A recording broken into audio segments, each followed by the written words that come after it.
All right, welcome here at Prasco Park for tonight's GLSCL All-Star Game. As we're here between the North and the South, it's going to be a great one for my colleague to my right. It's Blake Griffin. I'm Cade Williamson here, and we've got a great pregame show for you for today's matchups. And, Blake, I know we talked about throughout the entire day. We're super happy to be here, super excited. Give me some insight of how you're feeling to be here at Prasco. Yeah, we're great. The energy's real high, and we really love just how things have been rolling, The guys have been showcasing their skills, and we're just ready to see them play. And we got a couple scouts here, MLB scouts. Players did their showcases. We got a couple interviews during those showcases, and you can see those, and you can tune in live for this All-Star game. So make sure to stick around. Alrighty, we're here with Carter Dorn, pitcher for the Lima Locos. And Carter, you guys for Lima, you're trying to make a playoff push right now. You're doing your best that you can up there on the bump. You're an all-star here at Prasco Park. So what's it like right now trying to make that push, and what can you do as a player trying to make that push? Yeah, no, first of all, as a team, every game counts now. 8 games left in the season. It's neck and neck with a lot of teams up in the North Division to get that last playoff spot. Every inning, every pitch, every at-bat counts. And as a team, we're really focusing on doing the little things right because little things win games, and every game counts, especially at this point in the season. And the guys are having a lot of fun. It's good to be in a position to still have a chance to win a playoff spot, and myself and the guys in the team are really looking to take that advantage we can get and hopefully grab that last playoff spot. And then obviously, you guys up in the North play a little bit different than we do down in the South. You got series. You obviously play for Purdue. More series in that kind of in general. Is it a little easier to go from series in the collegiate season to the summer season? Because I know a lot of our guys are pitching once every 7 days. Does it kind of help a little bit? Yeah, no, it's nice because everything's set out on a schedule. Just like in college, you play 3-game series here, 3-game series there. It's nice to have patterns and stuff like that. You can really base stuff off of that. You don't run on the fly as much. Yeah. So myself, I've been throwing the Tuesday games all year, and it's nice to know that I have the first game of that Tuesday, Wednesday, Thursday series. So knowing that and having to base my schedule off of that, it's really enjoyable.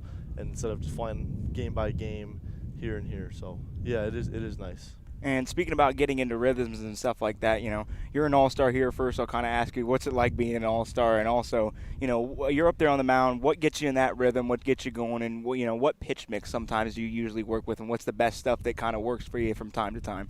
Absolutely. First of all, no, it's a true blessing to be an all-star.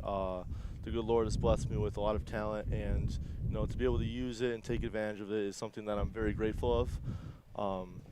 Now, going to the pitching stance of things, stuff-wise and getting a rhythm-wise, early on in the game, I try to establish a fastball-slider mix early on. Once I get those going, some teams have more lefties, start mixing a changeup. A changeup's a really good pitch once you get it going.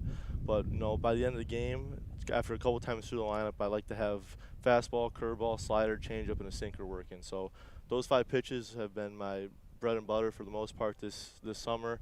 Throwing all 5 of those for strikes. Some days your changeup's going to be better than your slider or your breaking ball, and some days your slider and breaking ball is going to be better than your changeup. So having the option to have multiple pitches and to be able to work with different options is something that it's nice to have, and it's almost like an advantage knowing that if one thing's not working, then I have other things available for me in the arsenal. So. Well, just one final question. You're obviously having a phenomenal year. Under 1 ERA at .6. Was that something you kind of expected to come into this league? I know Lima is kind of a perennial powerhouse in here. Was that something that you kind of eyed on, or is it a little more of a surprise? So the way I look at it is I want to go out every outing and do the best I can, compete to the biggest of my abilities. And the biggest thing for me is, being competitive. When runners are going to get on base, you're going to be in sticky situations. The big thing I tell myself is, hey, bear down here. No one likes giving up runs. Bear down here, do the best you can to minimize. And I've been very fortunate that I've had great teammates to make great plays behind me. Things happen. It's baseball. And I've had a lot of things go my way so far this summer, and I'm very fortunate with that. And I couldn't do it by myself. I have 8 other guys behind me that are working for me, busting their tails and stuff like that. I'm very blessed to play with a group of guys that I love. My catcher, Joseph Salvo, all summer. Me and him have been the same page all summer since the first outing, and it's weird coming into a place where you're throwing to someone you've never thrown to before, and it's awesome to have me and him click from the first start.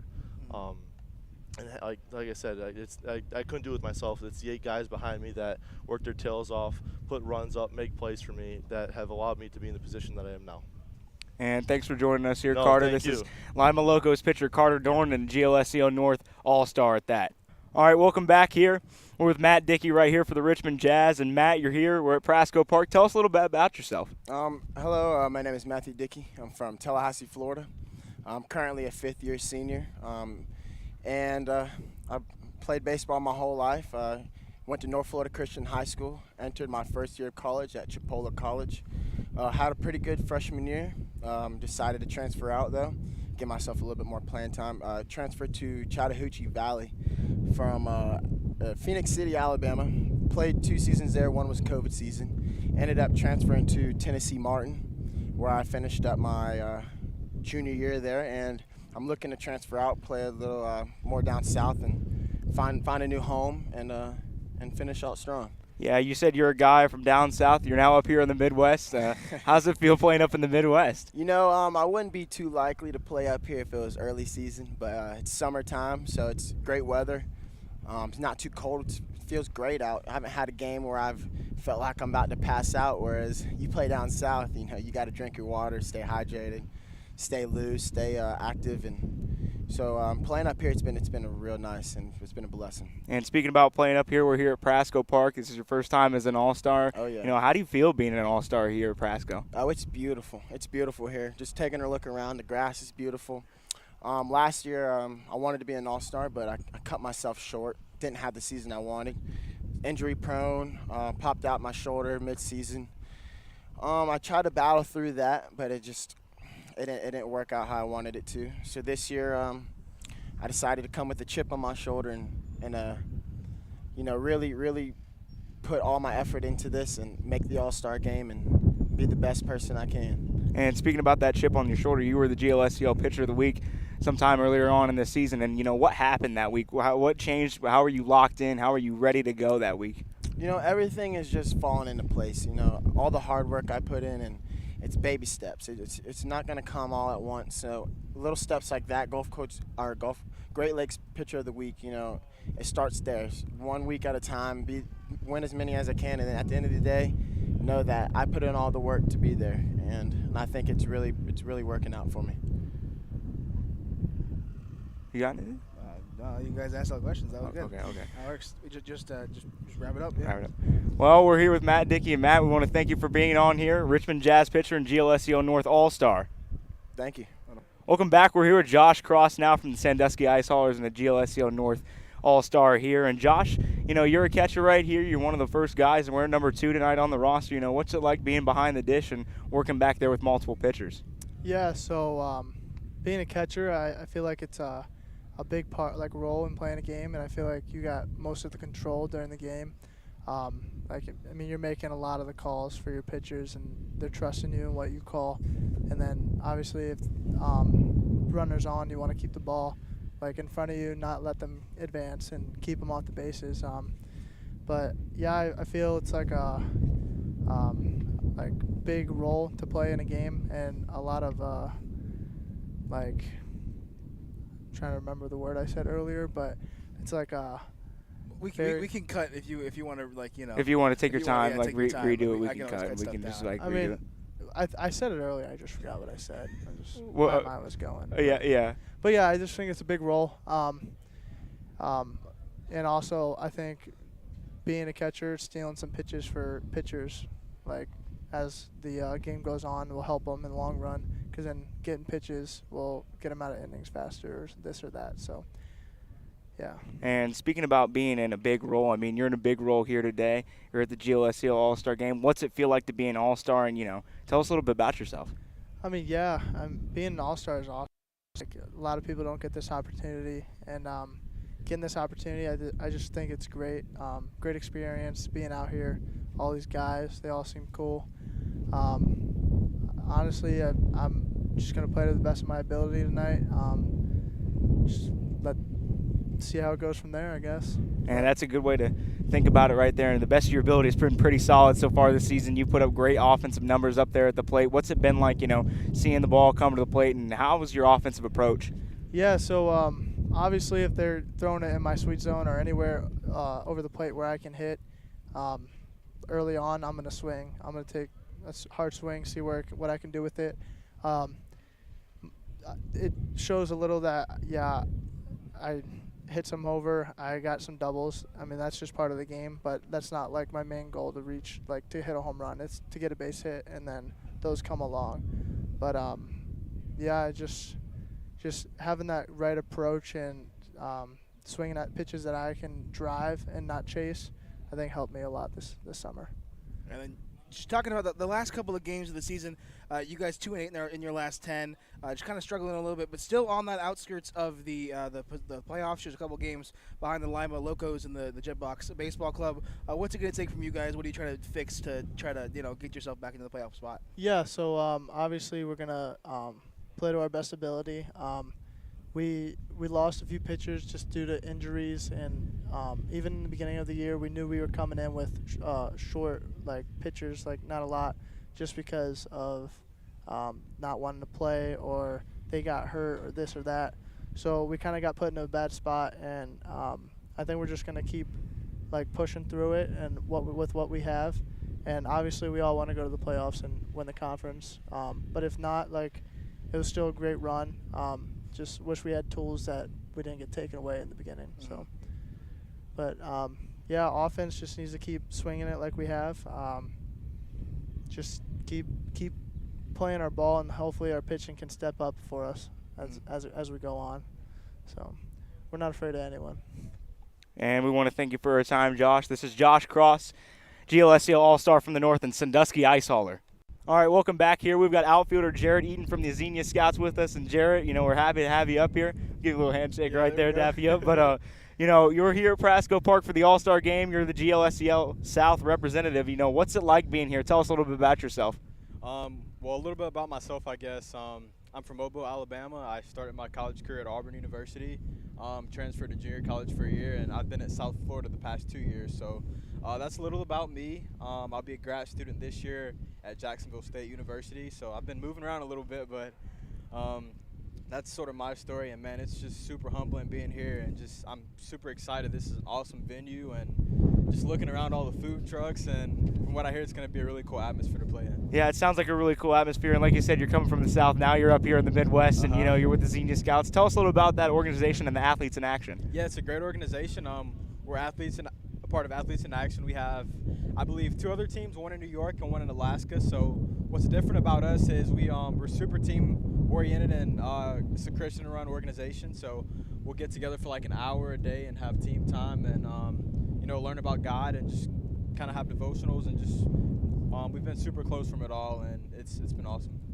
Yeah, the faith aspect's part of the game, always definitely one of the things you like to focus on a little bit. But going on to more of the field type of aspect, I know you've been crushing us the entire time. We've played, you're killing the league. You came in a little late, but have been caught fire ever since, maybe one of the better players in the South, if not the whole league. What's kind of been the approach coming in, especially late? Yeah, so like you said, I got here a little late, and I just wanted to take things really one game at a time, have a simple approach at the plate, not do too much, just play my game the way I've always played it. And I know it's cliche, but literally just take everything one pitch at a time. And just my coach would always tell me to think small and let the big things happen. So when I'm in the box, I just try to think small, and, the big things happen from there. And just like I said, just play my game. Yes, sir. Well, I know we play you a ton coming forward. Are you looking forward to kind of beating up on some Joes? No, you guys are incredible. Actually, it's always a lot of fun playing with you guys. We know we're gonna get a battle every time we come to Hamilton. You guys come down to Xenia, so it's a lot of fun, very competitive games always. So absolutely, I'm looking forward to it. And thanks for having us. That's Jared Eaton right there, GLSCL South All-Star from the Xenia Scouts. Make sure to tune into the All-Star game.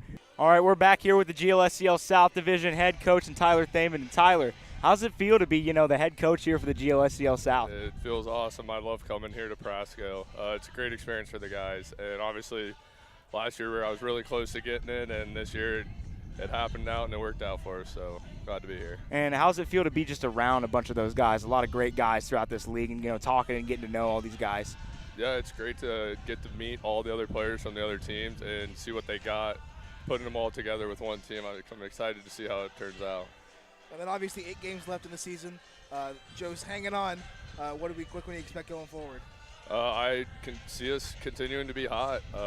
Obviously, it gives some of our guys a rest day today, and hopefully we can keep it going to try to win another championship. Exactly. And thanks for having us. Yeah. There you go, Tyler Thaman, the head coach for the GLSCL South in tonight's All-Star game. Thanks, guys. Welcome back here. We're with head coach of the GLSCL North, Ben Kamenowski. And Ben, you're up here. You're coaching the GLSC North after this game right here in this All-Star game. How's it feel to be the head coach of this squad? It's awesome. It's been a lot of fun already. It's an awesome honor to be able to, manage this game and, be around all these guys that are, have done everything they need to do, deserve their chance to get to play in this game, and it's just a lot of fun. And being around those guys, some different guys that you haven't really coached so far this season, how's it like just being around that entire group and, being able to be the coach of those guys? Oh, it's good. Like you said, we've played against them a lot, and I've seen them around, but, to actually get to know these guys and, be around them, get to know their personalities, it's a lot of fun. It's a lot of good guys down there, and, it's been awesome so far. And then finally, you guys are having a ridiculous last couple of games, 9-1 in your last 10, well above a lot of the teams in the North. What's that kind of been like to go on that kind of run, and what's it going to take to keep that thing going? I mean, it's been awesome. It's just been, the past 2 weeks, it's, one of those things where it just seems like everything's kind of going our way. Guys are playing really well. They're playing very confident, very loose. And they're having a lot of fun. That's a big thing I stress, this whole summer. I want our guys to be loose. I want them to have fun. And I want them to enjoy showing up every day. And, we got a really close group. And they get along really well. They play really well together. And, as long as we keep that going, I'm hoping we keep it going and keep the streak rolling. And thanks for having you up here. Head coach of the GLSCO North and Michigan Monarchs coach Ben Kamenowski. And it's almost game time here at Prasco Park. After all those interviews that we did with all the All-Stars and the head coaches, we're really excited to get this going here for the All-Star game between the GLSCO North and the GLSCO South. The scouts have done their scouting, the players have done their showcase, and it's almost time to get things going. And for my partner here, Blake Griffin, and myself, Cade Williamson, we'll turn it over to Luke Westpoli, Andrew Allison, and Ed Contos for the All-Star game. Make sure to enjoy.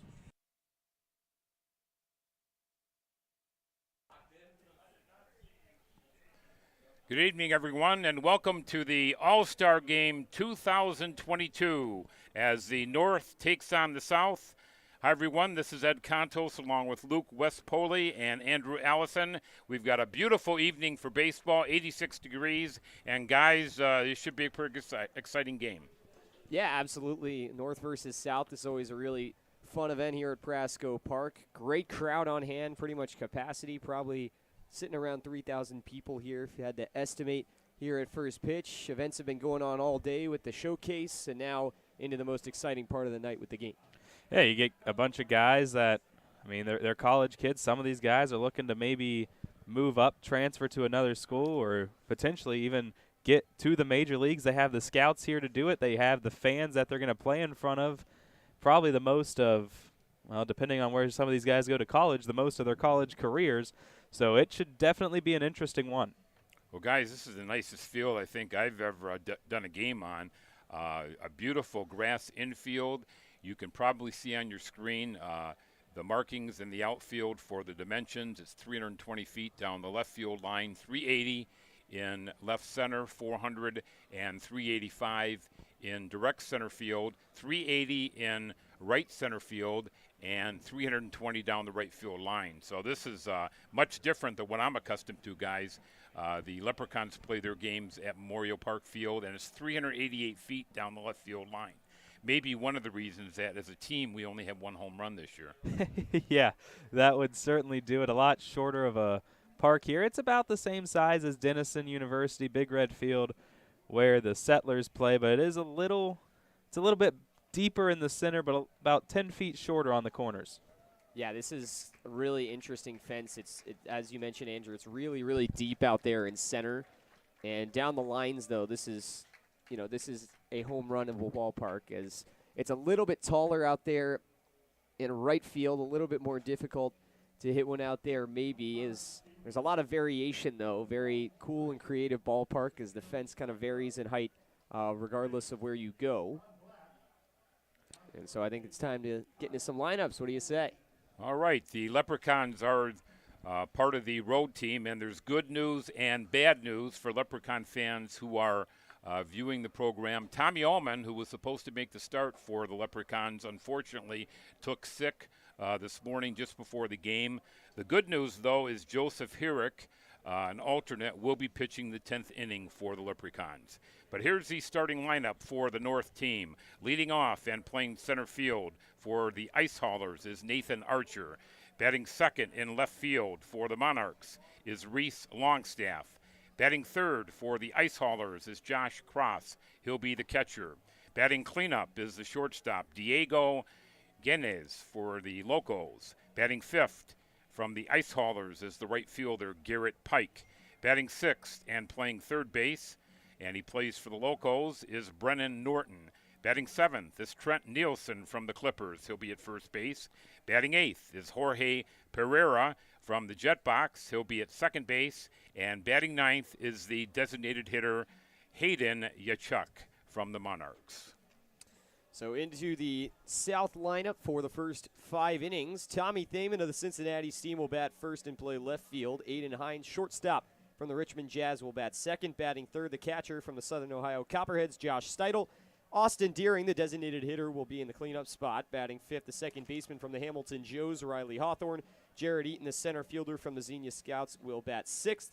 Connor O'Malley batting seventh from the Richmond Jazz. He will play first base. Batting eighth at third base from Southern Ohio will be Mason Nadolny. And rounding out the order from the Licking County Settlers in right field will be Adam Crawford.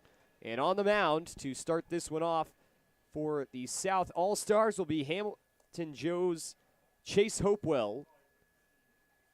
And let's set that lineup for you defensively then. So Hopewell will be the pitcher.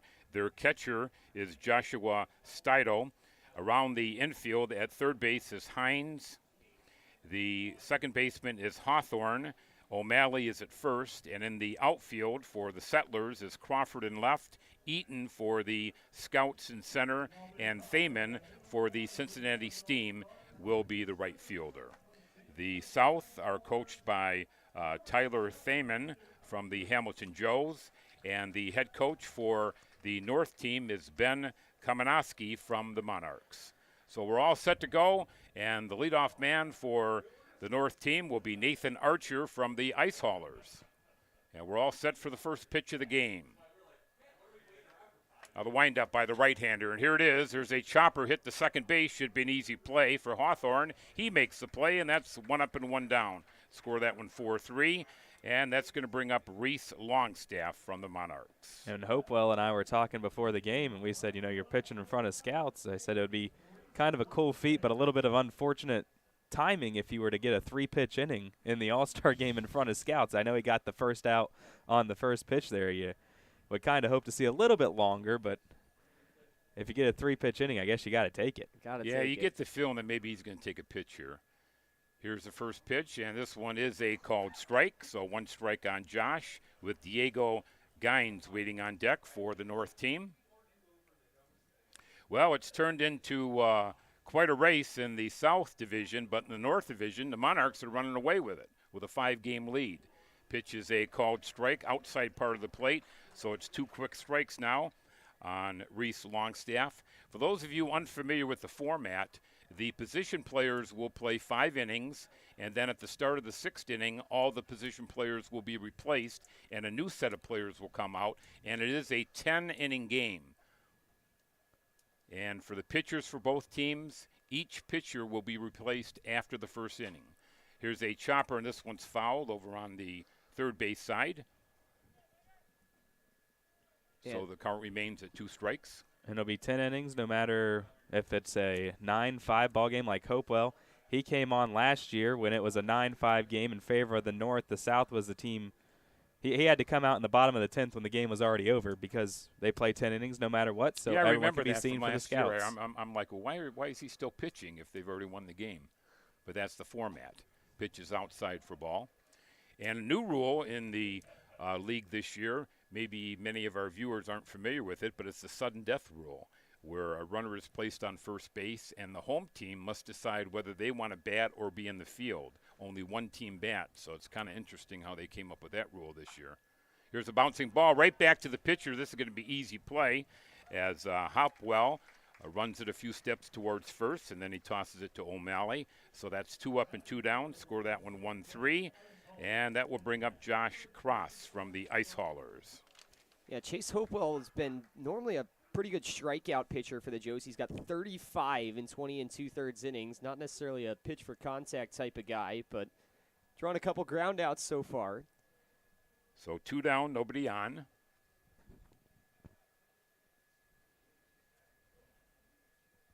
The right-hander looks in for his signal, and now he delivers, and this one is a called strike. Good location pitch right on the outside corner.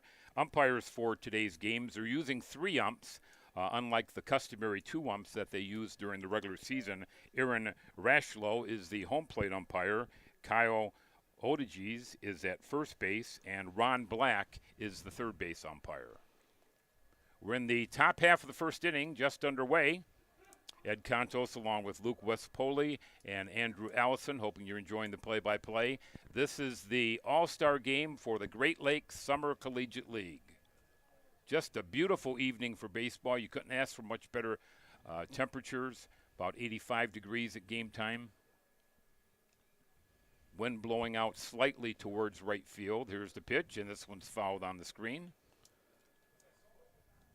Waiting on deck for the North team is Diego Gaines from the Locals.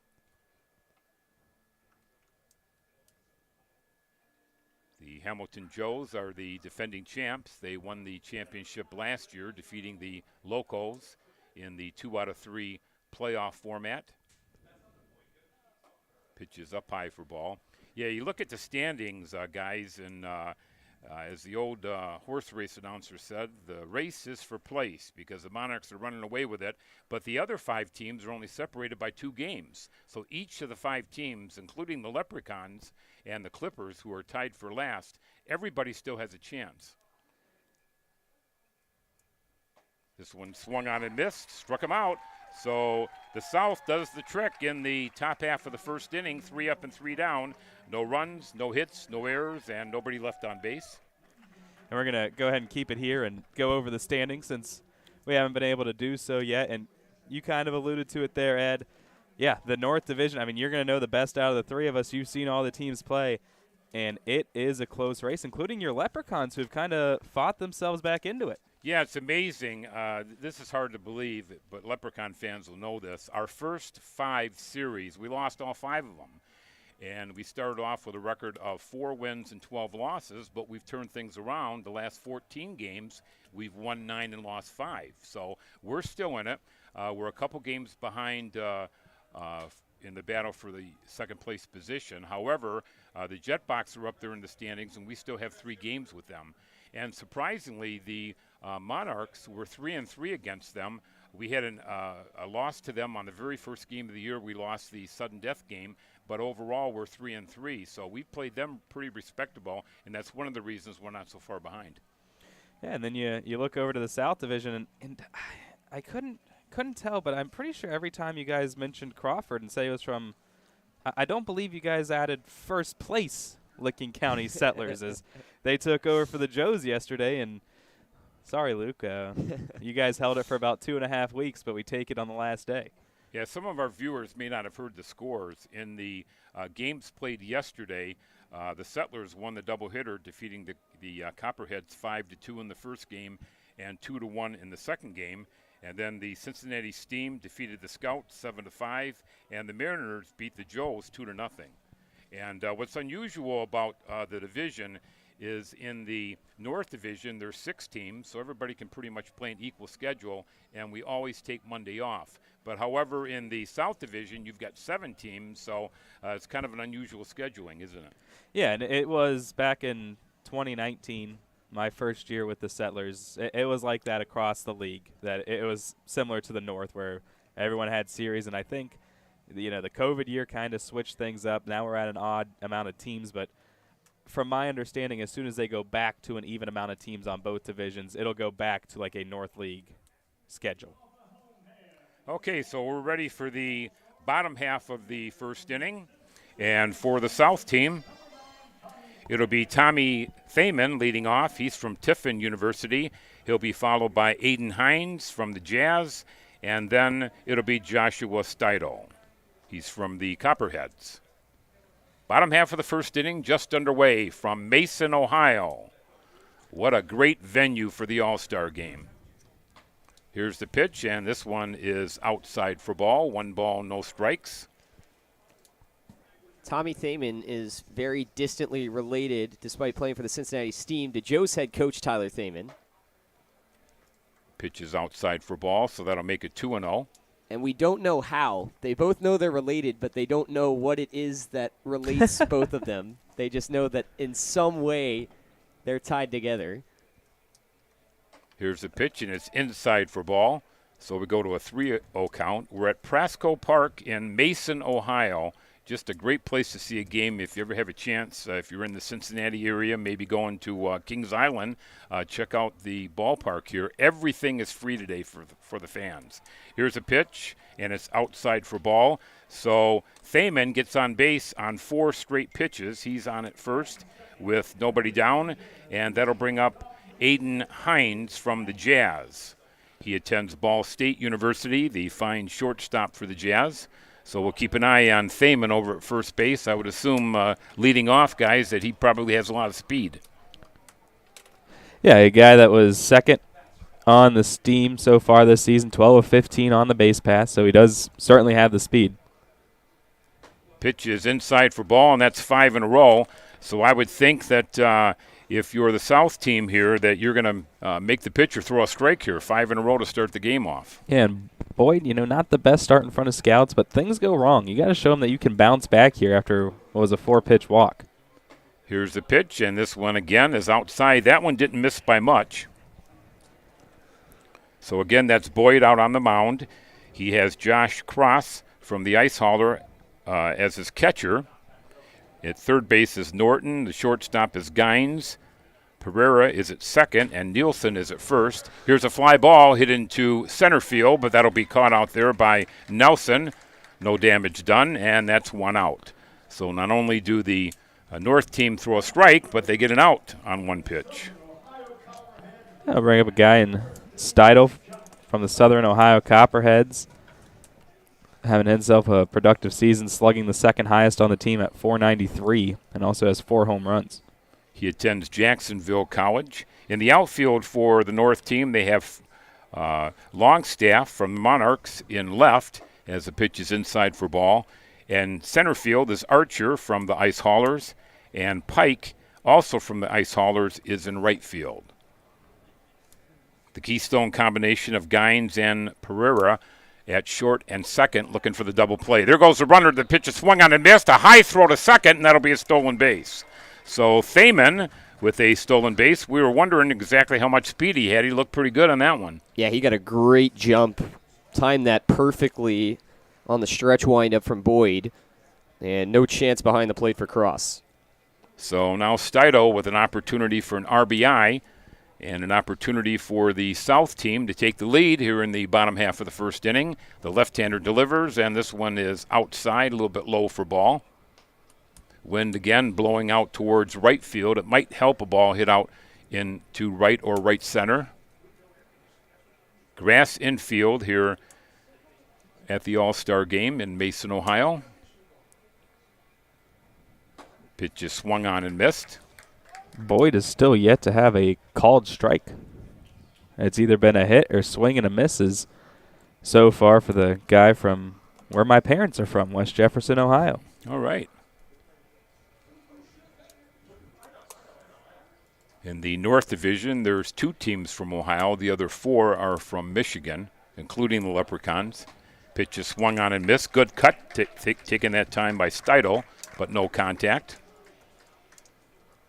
And he's down on strikes. So that's a big strikeout for the North Division. So that's 2 outs with the runner still in scoring position. That's Thaman, and that's going to leave it up to the designated hitter from the Jazz, Austin Deering.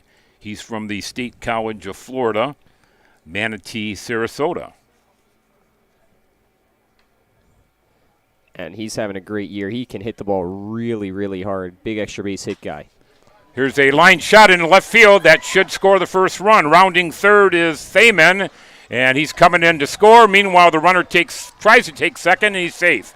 So that'll be a single and an RBI for Deering, and just like that, the South Division is ahead of the North Division 1-0 on the single and the RBI by Austin Deering from the Jazz. And he takes second on the throw. So clever base running by Deering. Now he's in scoring position, and now that'll bring up Riley Hawthorne from the Hamilton Joes. He attends Murray State. I know this won't count as an official stat for Deering, but if it would have been his 30th RBI of the season. He had 29 on the season prior to today. Wow, that's pretty good.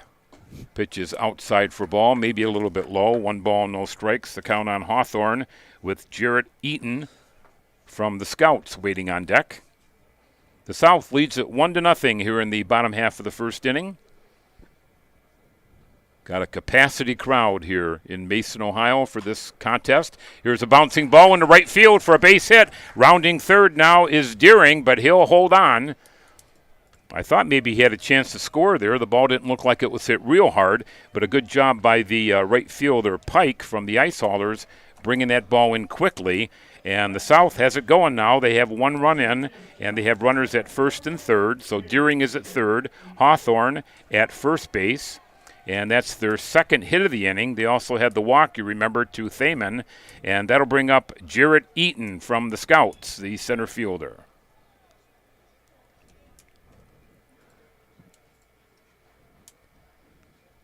Pitch is swung on and missed. Boy, you weren't going to cheat him out of that swing.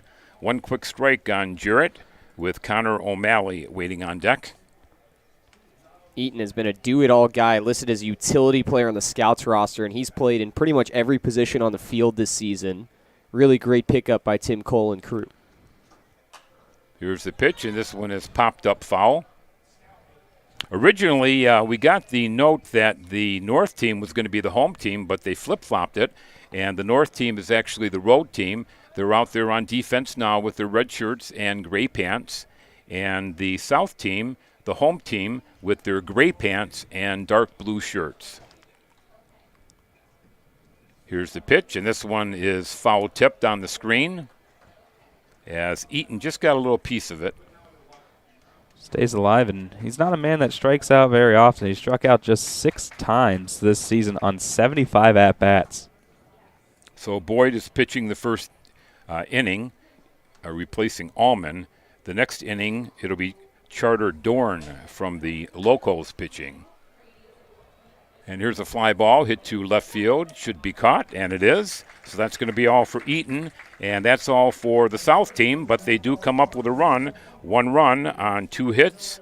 There was no errors in the inning, and 2 big runners left on base. So the score at the end of 1 complete inning of play. In the 2022 Great Lakes All-Star Game, it's the South 1 and the North 0.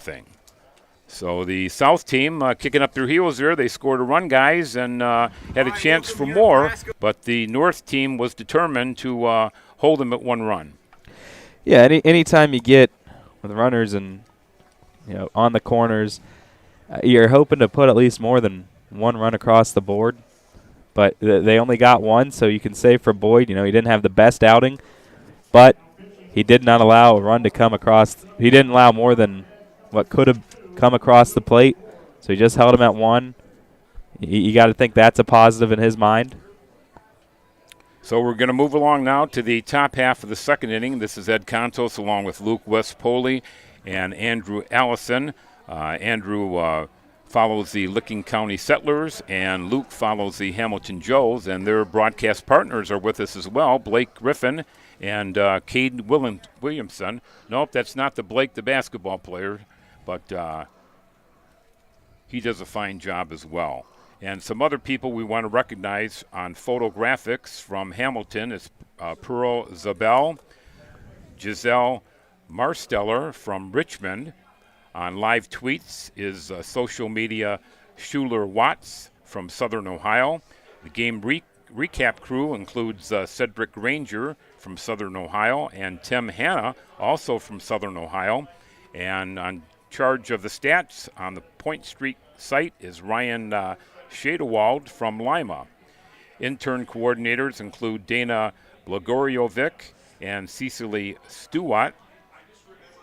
Dana is from Sandusky and Cecily is from Lima. And some other interns we want to recognize from Hamilton: Grant Ingram, Sam Muse, also from Hamilton, and these three from Southern Ohio: Zach Harris, Trevor Stevens, and Connor Sells.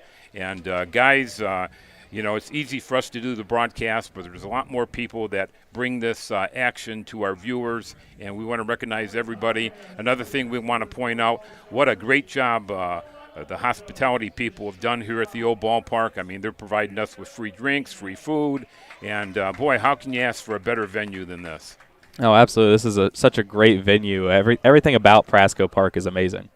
So we're in the top half of the second inning, and Diego Gines from the Locals, the shortstop, is the leadoff man. He'll be followed by Garrett Pike from the Ice Haulers, and then Brennan Norton from the Locals. 1-0, the North trails. There's a big cut taken by Diego, and he just foul tips it at the plate.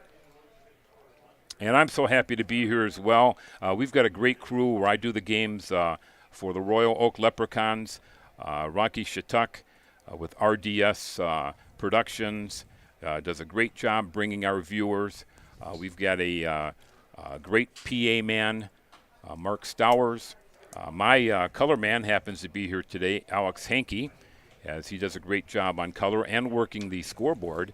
And Jake Delata is our official statistician, and he's listening in. Hi, Jake. And Jake also is the official scorer, does a great job. And he's at the point now, I know we're a little bit past the halfway point in the season, but he can tell me, even if they change numbers and throw us a curve, just by the mannerisms of the players, he can tell who the player is. He says, oh, no, that's still Franken. He's got a different number, but that's him. But great guy. And also want to mention the interns back at Royal Oak. We've got, I guess, maybe 15 or 20 interns, and, they're selling hot dogs and taking the ticket orders, selling beer. And it's all these people that are behind the scenes that really make it go for us as broadcasters. So the North team going to try to get back in this game here in the second inning. Here's the pitch, and this one is swung on and missed, struck him out. And that's back-to-back strikeouts now. The new pitcher, by the way, for the South team is Luke Borrow. He's from the Copperheads. But that is the format, regardless of what happens. If 10 runs are scored in the inning, one pitcher is assigned for that particular inning. He'll pitch the whole inning, and then he'll give way to another pitcher in the following inning. So in this case, it's Luke Borrow, now the new pitcher. The hitter is Garrett Pike from the Ice Haulers, right fielder. Another thing that you might notice, even though the teams are in either blue or red jerseys, they're using their own team socks. So it's kind of interesting when you look at the North team. It looks like Christmas out there because they got the red shirts on and the green socks. But makes for interesting conversation, I guess. Hey, a little Christmas in July. Nothing wrong with that. Here's a bouncing ball hit to the second baseman, Hawthorne. Easy play for him. He'll get him out 4-3, so that's 2 up and 2 down. And that's going to bring it up Brennan Norton from the Locals, third baseman. Team's also wearing their native hats on the ball caps. Good to see just a little bit of representation from where everybody came from, how they got here through the first month or so of the season. A little more than that now, about 5 weeks or so into the Great Lakes League season. It's got to be a big thrill for these kids to come over here. I know the Leprechauns got their bus on the road, and Mark Sakic, I forgot to mention him too, our fine general manager, took a whole big busload of family members of the ball players and a few other people, and always nice to be able to do something like that for the fans. Pitch is fouled away at home plate. And what is your guys' thoughts on how early can people start listening to Christmas music? We talked about a little Christmas in July. It's a big controversy. I say the day after Thanksgiving is appropriate. I agree. That's interesting. You should bring that up. I got a little story about that. As the pitch is hit foul down the third baseline, or are they calling that fair? I believe They called it foul. They called it foul. Oh, okay. He just wanted to make the impressive play in front of the scouts. There's two well-known sportscasters in the Detroit area. One is called Wojo, and his partner is Mike Stone. And it became kind of a comedy act because Wojo kept saying, well, Happy New Year, Happy New Year. And all of a sudden it's May and June and July. A listener would call in, Happy New Year, Happy New Year. Finally, Stoney said, okay, once it gets to Labor Day, you can't say it anymore. That's it. Pitch is swung on and missed, struck him out. Or let's see, is that just a second strike? I believe that's the second strike. I think they said he got maybe a piece of it. A piece of it, okay. So Norton is the hitter with Nielsen waiting on deck. 2 outs, nobody on here in the top half of the second inning. The North trailing at 1-0. They're looking for their first base runner. This one is down in the dirt. Interesting, and no matter what the pitch, Norton does take about 5. He takes like a hop step out of the box no matter what the pitch is. Yeah, it looks like a guy who is frustrated with himself after he strikes out, but on every pitch. Yeah, it honestly does. And Kelsey Swanson, one of our regular viewers, as the pitch is hit foul over on the right field side, she is saying that Christmas is a state of mind. I have Christmas music in my liked songs all year round. So how about that? I'll agree a little bit with her. There's points in time. There's probably about, once it hits August, there's like a day where I'm like, you know what? I'm going to listen to a Christmas song. Like, it just kind of pops in my head, and so I got to get it out of my head. Here's the pitch, and this one swung on and missed, so now it's a strikeout, and that's all for Norton, and that's all for the North team, as they have been put down 1, 2, 3 in 2 consecutive innings. So the score at the end of an inning and a half remains the South team 1 and the North team nothing, as the South team looking pretty impressive out there, guys. We don't even have a base runner yet for the North. And it was something we kind of was a little interested in when we looked at the lineup and the stats. It looked like the South was really a pitcher's league. It looked like they really had majority of the lower ERAs for the All-Star game selections, and it looked like the North was the opposite, the hitter's league, where it looked like it was I don't know if they have more friendly ballparks up there for the hitters, but obviously not at Royal Oak from what you're telling us. But it was one of those where we were going to find out, okay, one of these things is actually going to be true. Let's see which one it is, and right now it looks like it is the South pitching. And there's been some wild streaks in the North Division. The one team that really kind of surprises me as a locals, as you know, they were in the championship last year against the Joes. Well, they were in first place for a while. As a matter of fact, 4 of the 6 teams in the division at one time or another in the first month of the season were in first place. And the locals were just cruising right along. They had a couple-game lead. Then all of a sudden they lost 9 games out of 10. And they're starting to come back a little bit. And then you look at a team like the Leprechauns that trailed by as many as 5 games, and they put together a pretty good streak here, 9 wins and 5 losses. The only team that's really been consistent is the Monarchs, who have a 5-game lead at 20-10, and everybody else has been kind of bumping each other off. Well, I'm not too familiar with the North League, but if there's one thing I have noticed in the trends out of my what is now 3rd season, 4 years in the GLSCL, is the Lima Locos are like the Pittsburgh Steelers. Every time you start to say, oh, this might be the year the Locos kind of missed the playoffs, they're going on a struggle. All of a sudden, they turn it around, they get in there, and they find themselves in the championship series. And how about the Ice Haulers? They just kind of are moving along with a 500 record. Last year, they had a 14-game winning streak. I don't know if you guys remember that. Absolutely. They just ran away with the division, and the Locos emerged as the second-place team, and, of course, they ended up going to the championship game. Here's a foul ball. The hitter up there is number 3, Connor O'Malley from the Jazz. Fine first baseman for the Jazz. He'll be followed by Nadani and then Adam Crawford. We're in the bottom half of the second inning. The South with 1 run in the bottom of the first to lead at 1-0. And the North team is still looking for their first base runner.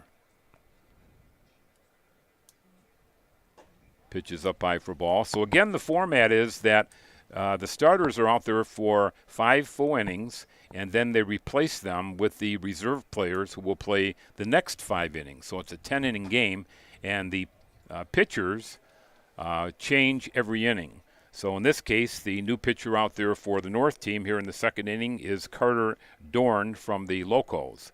Again, Allman was supposed to start, but he was ill and wasn't able to as the pitch is fouled away. But good news for Leprechaun fans, and I'm glad to see this. Joseph Herrick will be pitching the 10th inning, so that's nice to see.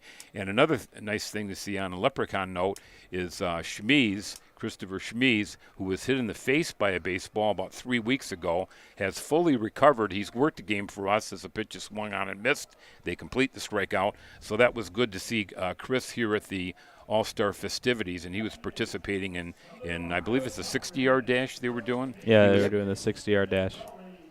So that's one down now, and that'll bring up Mason Nadani from the Copperheads.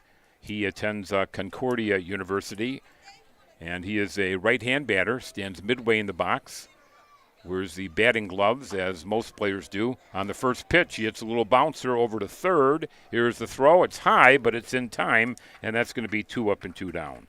And again, for those of you that might be unfamiliar with the Summer League baseball, the young men have to use the wooden bats, and this is a 9-inning game normally, but in this case with the All-Star game, and there is about 20 Major League scouts, I understand, they're sitting down right below us. Because of that, they've made it a 10-inning contest. And even if, let's say, if the South team is ahead by 1 or 2 runs, they'll still bat in the bottom half of the 10th inning. So at least you know it's structured and you know what's coming. Pitch is swung on and missed. Yeah, it's funny that we saw Chase Hopewell lead off this game pitching for the South. As Andrew mentioned earlier, he pitched in a pretty much irrelevant bottom of the 10th last season in the All-Star game, 2-time All-Star. I wonder if he's the first guy ever in the GLSCL to pitch back-to-back innings in an All-Star game. Back-to-back innings? Because he would have had the bottom of the That's true. bottom of the 10th, top of the first. He's got to be, I'd assume. He does, yeah. Here's the pitch, and this one is swung on and missed. He struck him out. So the North gets the South out 1-2-3 here in the bottom half of the second. Nothing across, so we're going to be moving soon to the top half of the third inning. And the North had a pretty good pitching inning that time, setting down the South 1-2-3. Another thing that we should point out is even though we're talking about the position players moving in and out starting the 6th inning, the designated hitter for both teams will be in there the whole game. That's really the only difference. Yeah, he's the only consistent throughout the whole entire game as the designated hitter for both sides, which for the South is Deering and Yatchek for the North are the 2 designated hitters. So we move to the top half of the third inning, and for the North team, they're going to send up Trent Nielsen from the Clippers. He'll lead things off. He'll be followed by Jorge Pereira from the Jetbox, and then it'll be Hayden Yachek from the Monarchs, the designated hitter. And the new pitcher for the South team from the Hamilton Joes is Clay Brock. Luke, tell us about Clay Brock. You followed him all year. Actually, I think it's actually going to be 29, so it looked like they changed up. Maybe they changed up. They changed up the order. Yeah, initially, he wasn't supposed to pitch until the 9th inning. It was supposed to be Clay Brock, and then maybe it wasn't originally, and then it was, and now it isn't. It's going to be Daniel Walter from the Southern Ohio Copperheads. Okay. And Walter's been a solid guy for the Cheds. He has a team low 182 batting average against and the lowest ERA on the team of 2.91. Wow. The South team, by the way, their head coach is Tyler Thaman from the Hamilton Joes. And congratulations, Luke, to the Joes for winning the title last year. I know it took them 3 games, but that was quite a series from what I can recall. The Locos and the Joes fighting it out for the championship last year. Yeah, it was a great series as it really came down to the very end. It was kind of a blowout game in Game 1 as the Joes took it at home, and then they both headed to Simmons Field. Game 2 went back and forth and then went the Locos' way. In Game 3, I mean, it took the season right down to the wire. The Joes were down to Chase Hopewell, who pitched the final 2 innings, and he was their last pitcher available that they had on the team. So if that game had gone maybe 10, 11 innings, we would have had to see maybe a position player thrown in there. But, I mean, both teams were stretched all the way to the very end, and that was a fantastic series between the Joes and Locos. Great crowd in Lima to witness the end of that one. Really, really good atmosphere. And, yeah, it was a very special championship for the Joes, their third in team history. And anytime you can go to Lima and win a game, that's impressive in and of itself, let alone Game 3 of the championship series, because that place is quite the atmosphere. Yeah, it rocks. Here's the first pitch, and this is down low for ball to Trenton Nielsen. The other thing I've noticed, I don't know what the competition's been like in the South Division, but in the North Division, the road teams are winning a lot of games. I think about the series against the Ice Haulers. They swept us at home, won all 3 games, and then we went on the road about a week and a half later and won 2 out of 3 at the Ice Haulers in Sandusky. Here's a bouncing ball to third, and the putout is made 5-3. That's 1 up and 1 down. And the first 7 players for the North Division have went down in order. They're still looking for their first base runner. And from the jet box, that'll bring up Jorge Pereira, the fine second baseman, with Yachuk waiting on deck here in this 1-0 ball game. And to your credit, if anyone knows about winning on the road and losing at home, it's the Joes and Luke. Yes, it is. Yeah, we had kind of a strange series against the Jetbox early in the year. All 3 games were supposed to be played in Royal Oak, but as it turned out, 2 of the 3 games were home games for the Jetbox at Memorial Park. Here's a bouncing ball to second, and this one will go once again 4-3. So that's 2 up and 2 down with 8 consecutive batters now put down by this South team. They're playing great on defense, and also pitching-wise, 3 pitchers have combined for 2 strikeouts, so they're getting the job done, no question about it. So that'll bring up the DH, Hayden Yachuk from the Michigan Monarchs, the first-place team, and they're also have the green socks on, so the red shirt and the green socks. So it's Christmas here in July. Yeah, it looks like at this pace we're all going to be able to go through the lineup once as a broadcaster. Well, just a single time, yeah. Yeah. Whatever it takes, right? Here's the pitch, and this one's a called strike. Yachuk is the 9th player to bat for the North team. What do you guys think about the stirrups? I like this kid because he's got the old-time stirrups on. I'm a fan. Pitch is down in the dirt.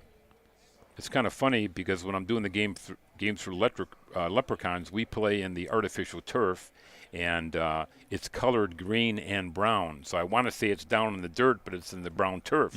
They don't have any dirt there. That's how it is at Denison, too. And at Foundation. But it makes it nice when you we had a rain out the other day, or at least it was raining for about 20 minutes. Well, the field was ready a half hour later. Pitch is down low for ball. Yeah, and increasingly you're starting to see more and more places go to turf. I think Prasco Park, this is one of the few places at this level where you're going to see a field manicured as well as this. Oh, absolutely. I mean, they were out sprinkling the dirt out there a few times. Hey, we got a base runner. What happened? It's a ball outside. That'll be a walk for Hayden Yachuk. So he's at first base with 2 down here in the top half of the 3rd inning. And now we go right back to the top of the order. And Nathan Archer, who bounced out in his only plate appearance. He's from the Ice Haulers, you remember. So he's 0 for 1 with Longstaff waiting on deck. Yeah, 1-0. Perfect game. 1-0. The South out in front. Pitch is outside for ball. Yeah, they do such a great job. I'm really impressed with this field. I wish the Leprechauns had a field like this to play on. They've been watering it since early this morning. And Dan Avington and I added it up last year. I think it was about once every half hour. Yeah, I mean, I got here at around 10:30 this morning, and there were already probably 5 or 6 people out watering, and they just keep coming out there and redoing it over and over and over again, like you said, every 30 minutes or so. Is there any chance there's any weeds at all? Maybe 1 or 2 weeds out in the outfield, maybe somewhere. Way. Unreal. Just an outstanding venue for a ball game. The field looks like turf. It's just so smooth and so well kept. It looks fake. It doesn't really look real. Here's the pitch by the left-hander, and here's a fly ball, but it's hit foul down the 3rd base line and out of play. Yeah, we understand it holds about 2,500 people here, guys, and I'd say we don't have too many empty seats. No, you really don't, and I think that's part of because it's a great facility. This is a great all-star game. They also have food trucks out there for their Taste of Prasco event as well. Pitch is outside for ball. This might be a good situation to send Yachuk running. There is 2 outs, and even if he's cut down at second, you still got the top of the order for the 4th inning. And interesting strategy to see if they're going to send the runner from first. No, he doesn't run, and this one's fouled on the screen right in front of us. I believe our first payoff pitch of the game. 3 balls, 2 strikes with 2 outs, and the runner at first is Jacek. It's been a lot of short at-bats, I feel like, whether it's been, a walk or whatever it is. I feel like the walks have come on, 4, maybe 5 pitches, and those hits have come really early in at-bats. Yeah, there's been a lot of players that have swung at the first pitch. Here's a line shot. This one is speared by the second baseman. What a play by Hawthorne as he jumps up. He ran to his left a couple of steps, reaches up and makes the catch, and that's going to be all for Archer, and that's all for the North team as they get a mild threat going, but no runs, no hits. There was 1 walk in the inning, no errors, and 1 runner left on base. So at the end of 2.5 innings of play, the score remains the South 1 and the North nothing. Quite a play by Hawthorne there at second. Absolutely, yeah, just a leaping play, caught it right on the top of the glove. He's a member of the Joe's team that really struggled defensively in the first week. I believe may have led the league in errors in that first week. But since then, they have really reined things in. And defensively, they've been very, very strong in the past few weeks. And it's contributed to a lot of success. You're seeing it in the record as well. So the South will come to bat in the bottom half of the 3rd inning, and they're going to go right back to the top of their order. It'll be Thaman leading off. He'll be followed by Aiden Heinz and then Joshua Steidel as they'll try to add to their 1-0 advantage. It's been kind of a pitcher's battle here so far, although the South team got 1 run in the bottom half of the 1st inning, and they had a chance for more, but the North team was fortunate that they stranded runners at 1st and 3rd. There is 8 games left on the regular season schedule.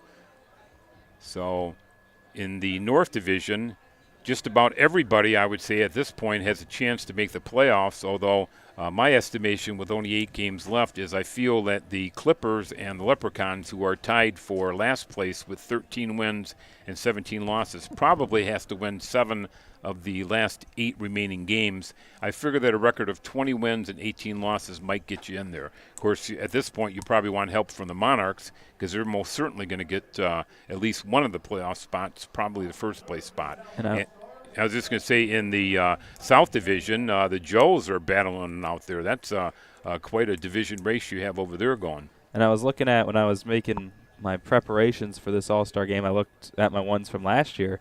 And at this point in time last year, between the both divisions, there was already 5 teams eliminated. This year, there hasn't been a single one mathematically eliminated yet. And it's easy to say, it's a cliche, but I think it's really true this year that anybody can beat anybody else in this league. Bouncing ball hit to second, the throw to first with the pitcher covering is in time. So score that one 4-1, and that's 1 up and 1 down. That's exactly what you're talking about, Luke. I think he's swinging on the first or second pitch there. Absolutely, yeah. Thaman just attacking, and that's actually a really good play that's probably going to go unnoticed from Gower on the mound to go and cover that bag. I mean, he was essentially in a race with Thaman. As the throw was going to come over, it was just could he get to first base before Thaman could beat him by a half step. So the new pitcher for the North Division is Matt Gower from the Monarchs here in the 3rd inning. The right-hander delivers, and this is a fastball right over the heart of the plate. A called strike to Aiden Heinz from the Jazz, who flied out in the opening inning. He's 0 for 1 with Steidel waiting on deck. Gower's 4-0 this year with a 2.34 ERA. Pretty impressive. Here's a fly ball hit into shallow center field. The center fielder calling everybody off, and he makes the catch. And that's all for Hines. That's 2 down. So pretty good inning here for the North so far, but that'll leave it up to Joshua Steidel from the Copperheads. He attends Jacksonville College, and he struck out in the opening inning, so he's 0 for 1. And should he reach base, then it'll be Deering waiting on deck, the DH.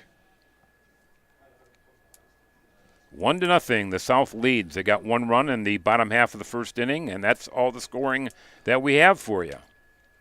Here's a fastball swung on and missed. Looked like Joshua swung a little bit late on that one. Pretty impressive fastball by Matt Gower. Monarchs just cruising along, 20 wins, 10 losses. So they're 3-3 against the Leprechauns and 17-7 against everybody else. That gives you an idea of how they've dominated the division. It didn't start off that way. It was pretty competitive with all the teams, but then the Monarchs started separating themselves. Yeah, it looked like Lima and Sandusky went on a little bit of a slide there, and the Monarchs haven't to this point yet. Now the windup by the right-hander. He kicks his leg up, and he delivers, and that's a called strike. Great job over there by the catcher, Josh Cross, from the Ice Haulers, as he framed that pitch, moved it in, and got the call from the home plate umpire, Aaron Rashlow. Another fastball. This one is strike 3 called. He took the fastball, and he looked at one pitch too many, and that's all for Steidel, and that's all for the South in the third inning. So at the end of 3 complete innings of play, the score remains in the All-Star game. The South 1 and the North Division nothing. So pretty quick game here, guys, in the first 3 innings, as the North team with only 1 base runner, and it looked like the South team might have a big inning in the first inning. They only scored 1, so the game kind of is settling down into a pitcher's duel. Yeah, it's just kind of like when I took over for play-by-play last year. We had last year there was a little bit more scoring. There was about nine runs scored in the game. 8 of those were while Dan was calling the game, and by the time I came along, everything had settled in. We only had 1 run scored, and it was unearned by the time I took over. Okay, Andrew, I'm going to pass the baton over to you. Andrew Allison is from the Licking County Settlers, and his helper is Cade Williamson, who's here today, along with Blake Griffin, who helps out Luke. So, Andrew, take it away, and good luck. Let's get some runs here. Well, thank you, Ed, and we're back at Prasco Park. Like you said, 1-0. And a beautiful facility on a beautiful day. Not too hot, just around, well, maybe not too hot. We're in the press box, so I can say that. But it was just in about the high 80s. A little bit of cloud coverage as they just kind of cotton-balled into the clear blue sky there, not too far from Kings Island. Garrett DeClue on the mound from the Xenia Scouts. He'll get his inning of work, and he'll face the 2, 3, and 4-hole hitters for the North Division. And DeClue having himself a nice season where he's gone 7 appearances, 6 starts. That's a team high. He has a team high 35 innings pitched, a team low of a whip of .940 and 36 strikeouts. And the Xenia Scouts, they really don't go to the bullpen often. And when you have not only a guy like Garrett DeClue, or Grant DeClue rather, but 3 more to go with him, yeah, I'd say you really wouldn't go to your bullpen either. Absolutely. I mean, no reason to really. DeClue's already pitched a complete game no-hitter this year, went 7 innings in the no-hit win. Fantastic pitcher for the Scouts this year, left-hander out of the University of the Cumberlands, just south of here in Kentucky. And that left-hander gets set and pops up on the first pitch, and that might stay in foul territory, or fair territory rather. Actually, it just goes foul and away from Crawford out in right field, and the batter he's facing is Longstaff, who grounded out his first go-round. Yeah, Thaman made a good effort out there as he ran over towards the fence, and it was just out of his reach. Kind of ran out of room there. There's really, as I look down the line, there's really not much room. They've got the warning track over there, and there's not much room for the outfielders to try to catch that kind of fly. DeClue with the 0-1 pitch on the way. That'll bounce into the dirt here at Prasco Park. 1-1 count, no outs, no one on. Top of the 4th inning, and we are with a 1-0 South Division lead. DeClue shakes off the first pitch. He gets it on the second time here, and here's the 1-1 pitch. That'll miss low, almost in the same spot as the last one, 2-1.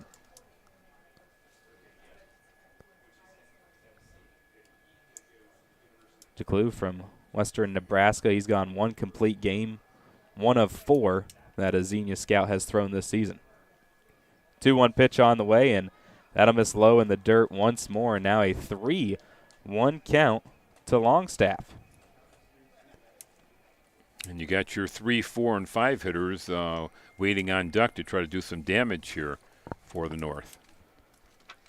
3-1 pitch on the way from the lefty. That's hit high into the sky and into right field where Crawford's under it, and he will catch that for out number 1 of the inning.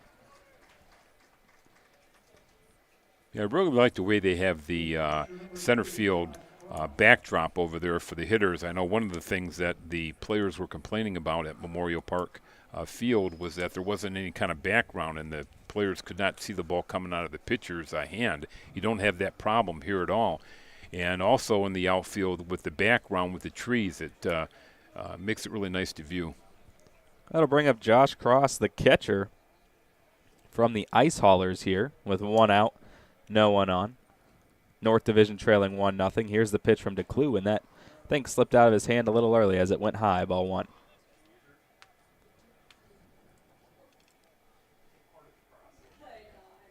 Cross, just a freshman in college. The 1-0 pitch runs outside, ball 2, 2-0 count. It is interesting. You would think that a lot of these guys would be from Ohio, Michigan, surrounding areas, but you do also have a lot from other parts of the country as well, as the 2-0 pitch will miss outside, now a 3-0 count. Yeah, interesting you should say that because on last year's Leprechaun team, I believe there was about 12 different states that we had.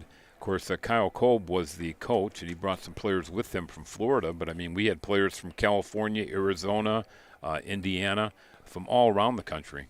The 3-0 pitch on the way. That's swung on and hit, and that will get down in front of Crawford in right field, and that will be a base hit, the first of the All-Star game for the North Division. Well, as my color man likes to say, Alex Hankey, there goes a no-hitter. 3-0 green light, too. Interesting. But that paid off. That was a good shot out there into right. Just kind of died down a little bit. Shallow of the fielder out there, Crawford, fell right in front of him. Maybe the life that the North needed here. That'll bring up Diego Hines as the first pitch is on the way. That bounces in front of the plate, goes over the head of the catcher Steidel, and the runner advances to second on a wild pitch. Almost looked like it hit him, but just missed the feet down there, and in the chaos, just bounced over the head of Steidel. So the 1-0 pitch now on the way from DeClue. And that'll come right down Main Street, strike 1. Counts now even at 1 for Hines, who struck out his last go-round, but he's got a runner in scoring position trying to pick up an RBI. DeClue with the 1-1. That's swung on, popped up, and in towards foul territory. Will it stay in play? No, it will not. It'll just go over the right field bullpen of the North Division here at Prasco Park. So a 1-2 count due up for the shortstop.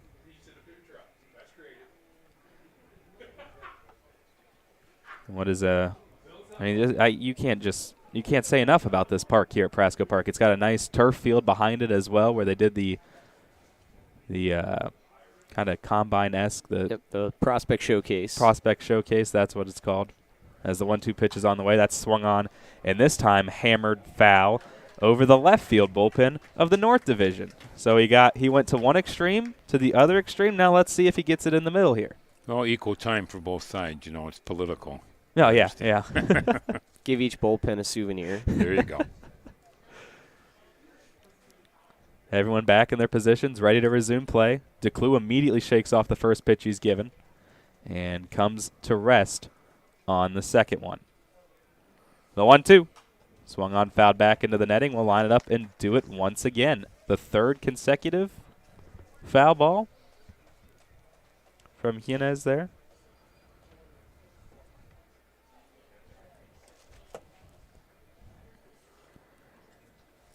Beautiful scoreboard out there showing a picture of Diego out in left field.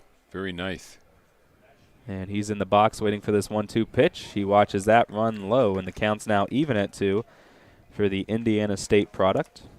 Should mention this is the home of the Big East Championships. They played every year here at Prasco Park. I believe since 2018 was when they moved the tournament here officially. As well as the GMAC Baseball Championships. As the 2-2 is swung on, and this one fouled well over the third base dugout of the North Division. So remain a 2-2 count, and man, Yanez there really battling at the plate. We talked about how there's not really a lot of deep counts here or deep pitching battles, and this has taken the cake for sure. Absolutely, and he's barreling those foul balls up too. 2-2 on the way, swung on, fouled up, popped up, and out of play. So it'll once again be a 2-2 count. And DeClue and Yanez locked in a battle. Just want to send a couple comments over here. John Aslin says to say hello to Andrew Allison. John, the Cincinnati Steam broadcaster. All right.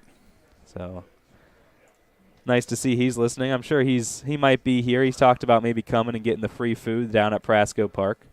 2-2 pitch on the way. Swing and a miss. And after a long battle, Garrett DeClue finally gets his man and gets out number 2 with a strikeout. That's what you call getting your money's worth with that at bat. No results, but, well, you made the pitcher throw a few pitches, I guess. That'll bring up Garrett Pike, the outfielder from Toledo.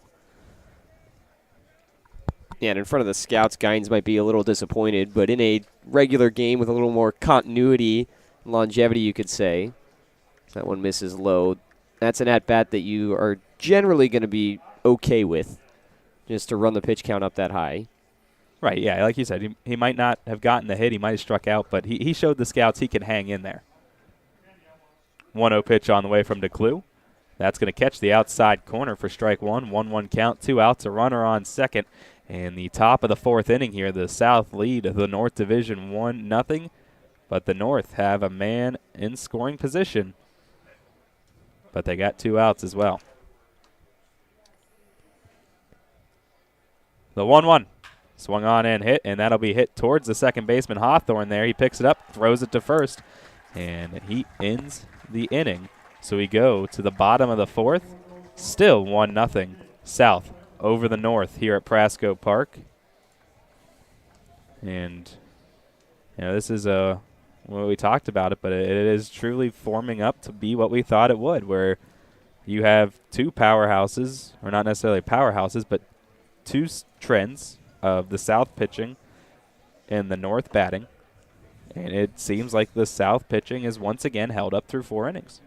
Nice to look around the audience here in Mason, Ohio, and see the various jerseys from I see a guy with a Jetbox jersey on, and I know there's Leprechaun fans here, and I'm sure a lot of fans from the South Division. And the camaraderie of the fans is something that's really nice to see here. It is nice to see a lot of people that, and a lot of fan bases that you normally don't get to. And then the same with the interns. There was interns from Lima, Southern Ohio, and the Settlers, the Joes, and I'm sure I'm missing one at least, if not more. Sandusky, right? Oh yeah, the Ice Haulers had some people here as well, and it's good representation all the way around. Yeah, and if you're a team, I mean, if anything, bring your interns down here just for chemistry, something. Yeah, absolutely. It's a great time. Everything's free here. Yep. But I mean, you'd have to get them there for travel, but still, just bring them with your players. It's a great time.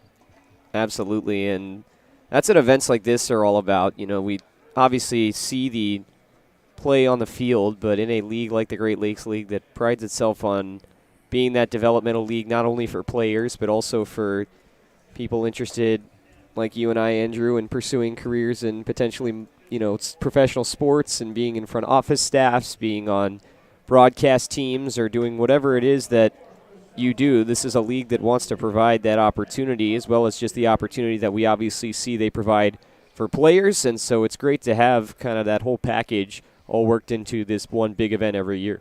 Owen Kovacs now takes the mound for the North All-Stars. The East Tennessee State product will face 4, 5, and 6 Deering, Hawthorne, and Eaton. Deering entering the left-handed batter's box. The only man on the South roster, I'll say, that will bat through the whole game. He watches the first pitch run low, ball 1-1-0 count. He had the only RBI of the game so far in his first at-bat. 1-0 on the way from the righty. That swung on, fouled into the netting. 1-1 count. And unless Deering goes yard here, it would be hard for him to get an RBI this time around. A little tough. Yeah, hard to believe the Leprechauns have just one home run on their whole team. Yarberry has our only home run. We don't play in a ballpark that's conducive to hitting home runs, but some of the other ballparks I've been to, like in Milford High School where the Jetbox play, it's right about 300 feet down both the right and left field lines. At Siena Heights where the Michigan Monarchs play, that's a beautiful stadium. Siena Heights College. The 2-1 pitch on the way. That swung on and hit into right field. Going back is Pike. Going back, and that'll land at the wall right in front of the 380. Deering with a stand-up double now. Boy, he didn't miss that home run by much there. No, he did not. I thought he was going to get it after we said it. But either way, it's a lead-off double. And Deering, how about this? A single, a double? Could we get the cycle? He's got He's one get more the hard inning. part, though. Yeah, he's got to get You the hard got the part, two hard parts, and you got to bat around probably in one of the next 2 innings. Well, Possible. he plays the whole time. He does. Oh, that's He's the true. DH. He is the DH. That'll bring up Hawthorne. Oh yeah, it's happening. He singled his last go around. That swung on and hit, and a little cue ball shot down the third base line. The throw over to first, pulled him off the bag. Did it? No, they're going to say he got him on. He should have been safe. He pulled his leg off the bag. That's a bad call. The first base coach not happy with the call. He said he pulled him off the bag, and that'll still advance the runner to third, but Hawthorne may have just got robbed of a hit there. Yeah, I don't think there's any question about it. Of course, I'm rooting for the North team, but he was definitely safe there. That'll bring up Eaton with 1 out and a man on third. That swung on and hit right towards the second baseman there. Pereira throw on to first in time, but the run does come to score, so Pereira will pick up an RBI. And now it is 2-0 the South with 2 outs, no one on in the bottom of the 4th inning. And that'll bring up Connor O'Malley.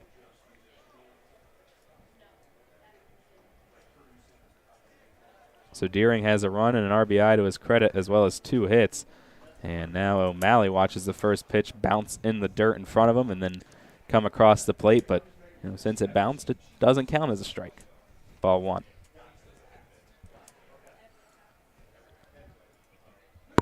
O'Malley, the Wittenberg product, the 1-0 pitch. Comes right down Broadway.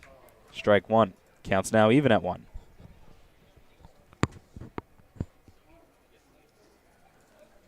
As the shadows have started to take over the left portion of the field here at Prasco Park, the 1-1 pitch runs low, and now it's a 2-1 count. The wind right now blowing from left field to right field. The lights have been turned on here at Prasco Park as well. 2-1 pitch on the way. That swung on and hit sharply right towards the first baseman where it goes off of his glove, but he makes the throw over to the pitcher in time, and a nice job by Nielsen there to recover, get the throw over there to Kovacs. And in the inning, we go to the top of the 5th. The South extend the lead. Actually, they double it. It's now 2-0 as we go to the 5th inning, and we're going to go ahead and keep it here because while you guys might not, we, as the Licking County Settlers, and by we I mean me, come up with a trivia question for every broadcast, because it is something I try to do with every broadcast, is have a trivia question. Why? I don't know. Maybe it's because the guy that I did it with it. Are we allowed to participate, or we're just... Oh, no, you're allowed to participate. It's for you guys. Oh, okay. I will let you know that Cade is 4-11 on the season, so he's not having the best start, but he did get the last one right. So the trivia question today, since it's the All-Star game, where was the first ever Major League Baseball All-Star game played? Ooh, wow. You have your options, but if you have any initial guess, we'll take those as well. Well, I've got a guess. Can I say it now, or should I give? No, you can go ahead and say it now. Well, I think maybe the first Major League game would have been played here in Cincinnati, so I'm going to guess Cincinnati. Any? I got to wait for the options. All right, so your options are unfortunately not one of the Cincinnati ones. Okay. It is Comiskey Park, the Polo Grounds, National League Park, or Yankee Stadium. Those are your 4 options. A, Kamenowski Park, B, the Polo Grounds, C, the National League Park, or D, Yankee Stadium. And I'll give the answer to you guys at the half inning here. Give me the Polo Grounds. You're going with the Polo Grounds? I'm going with Polo Grounds. You're not locked in until the end of the half inning. But I'm out because I took a guess? No. You're still in. Oh, okay. This so is just what were the choices again? You had Kamenowski Park, the Polo Grounds, National League Park, or Yankee Stadium. You don't have to lock into an answer. You don't have to lock into an answer until the halfway part of the inning. Polo Grounds, of course, aren't there anymore, and I know that they've been around for a while. I got to guess the Polo Grounds. Yeah. Also, it's in our comments, so if you're in our YouTube comments, you can go vote on it yourself. So make sure to go down in our comments and go vote on the poll. Where was the first Major League All-Star game held? And Matt Dickey now takes the mound for the South Division, the Tallahassee, Florida native. So we have, were you both Polo Grounds? We were both Polo Grounds. Don't take that one. That one has the answer on it. Sorry, gotta tell you not to. Trying to shuffle some papers around. So that will bring up now the 6-hole hitter Norton. Struck out his last go around. First pitch swinging, and he hits it right to the shortstop there. And that's thrown on to first in time. A nice job by Heinz to get the out. First pitch there, and again, not a long at-bat, Luke.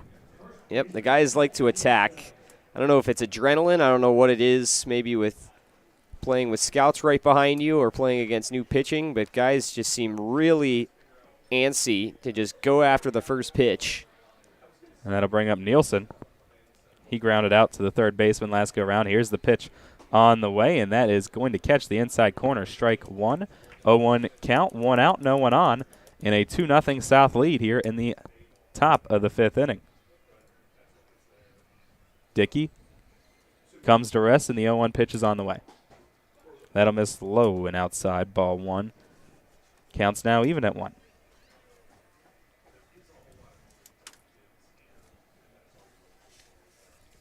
The righty gets set, and the 1-1 pitch once more. Swing and a miss.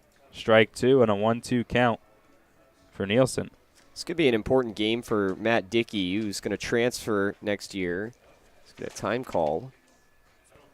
And something might have gotten over. It looks like left it came field. over the fence. Yeah, ball came over the fence. So they're going to go retrieve that. But Dickey in the transfer portal has 1 year of eligibility left. Played last spring for Tennessee Martin out of Tallahassee, Florida. Going to find a new home next year. This could be a good chance to show off his skills. The 1-2 pitch swung on by Nielsen, and the Colorado School of Mines fouls that one off to stay alive.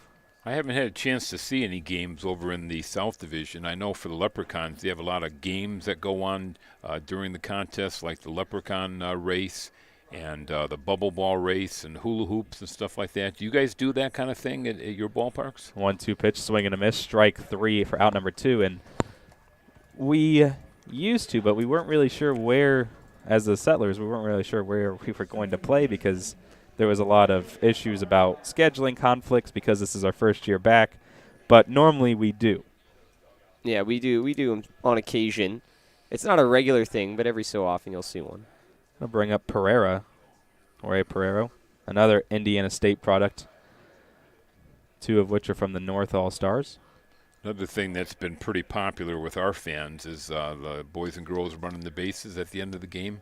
That's a pretty popular thing. And sometimes if it's the last game of the series and both teams, one team will be on the first base side, the other one on the third base side, giving all the kids high fives. It's kind of fun. The 0-1 pitch swung on and chopped back up towards the middle where that's grabbed by Heinz. The shortstop he throws on to first, and that will end the top of the 5th inning, and that means it is time to get the answer to our trivia question. If you missed it, we had 2 votes, which it is what it is. What are they split at? Polo Grounds and Kamenowski. Where was the first ever Major League Baseball All-Star game played? The options: A, Kamenowski Park, B, the Polo Grounds, C, National League Park, or D, Yankee Stadium. You were both initially leaning the Polo Grounds. are you going to lock in on that answer? I'm locking in. You're locking on I'm the Polo locking Grounds? in too, yes. You're locked in on the Polo Grounds. What is our 3 votes at? Got 2 for Kamenowski and 1 for Polo Grounds. Well, we have 2 listeners. That is right. It was Kamenowski Park, the home of the White Sox, from 1910 to 1990. It hosted the All-Star Game, the first ever one, back in, I think it said 33. Well, Luke, all I can say is great minds think alike. Buddy. Absolutely. Great minds, but wrong minds, American League won that one 4-2. There was no MVP that year, and Kamenowski Park went on to host the All-Star Game 2 more times before it was demolished in 1991. Well, one of the questions we had once we found out about the sudden death rule, we were asking our audience, well, how do you feel about it? Would you rather that they just play it out like they do in traditional baseball where you keep playing until somebody scores? Do you like the new rule placing the runner at first base, or do you like the rule like the major leaguers do where they put a runner on second base for extra innings? And it was kind of split up pretty evenly, about 30% with each one. How do you guys feel about it? Do you like that rule or no? I like it for regular season. Regular season, I like it. Had they stuck with it in the postseason, which they said, from my understanding, they are not. They're going to go to traditional baseball in the postseason for extra innings.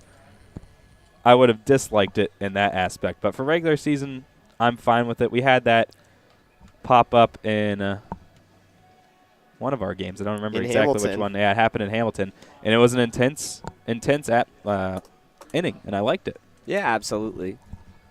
I think that just in the current state that summer collegiate baseball is in, and having to deal with injuries and recruiting players and such, it makes sense from a team standpoint, as there's a lot of stuff that goes on behind the scenes. I think from a fan base perspective, obviously there are going to be mixed opinions on it, but I think the teams are mostly in favor of it. As you know, in a summer collegiate league, this isn't professional baseball where you're going to have 20, 30 pitchers maybe that you can go to. I mean, you can really destroy a staff. If you have a game go 14, 15 innings, something like that, you can kind of ruin your staff for the days moving forward, and it can make it really tough on your team. So from that aspect, it certainly makes sense for these teams, and especially for these college guys that aren't used to necessarily playing games every single day for weeks on end.